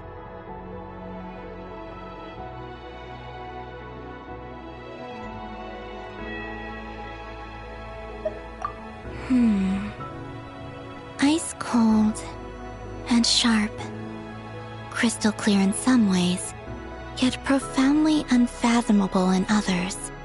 Like the thick layer of ice on top of a frozen lake. That's just the impression that Tsaritsa gives me. I was never able to glimpse what truly lies beneath that icy exterior. In fact, I don't think the people of Snezhnaya even know what kind of power their god wields. Maybe that's because the Tsaritsa herself has never acknowledged, nor accepted that power.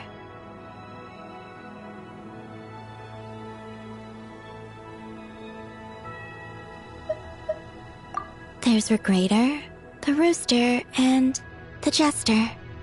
Between them, they control a lot of what happens in Snezhnaya.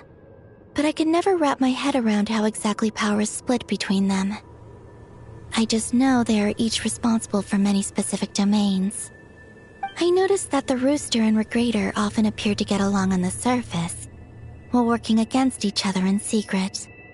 And theirs is not a friendly rivalry. But I wasn't particularly interested, so I tended to keep my distance. Now that I think about it, the term Mistelton often seemed to come up in connection with Project Stuja. Once things settle down in Notcry, I'd like to explore the world beyond Snezhnaya.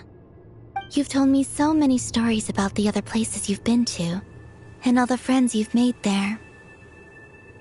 I'm curious to visit those nations and see them for myself. It would also help me learn more about the journey that has made you into the person you are today.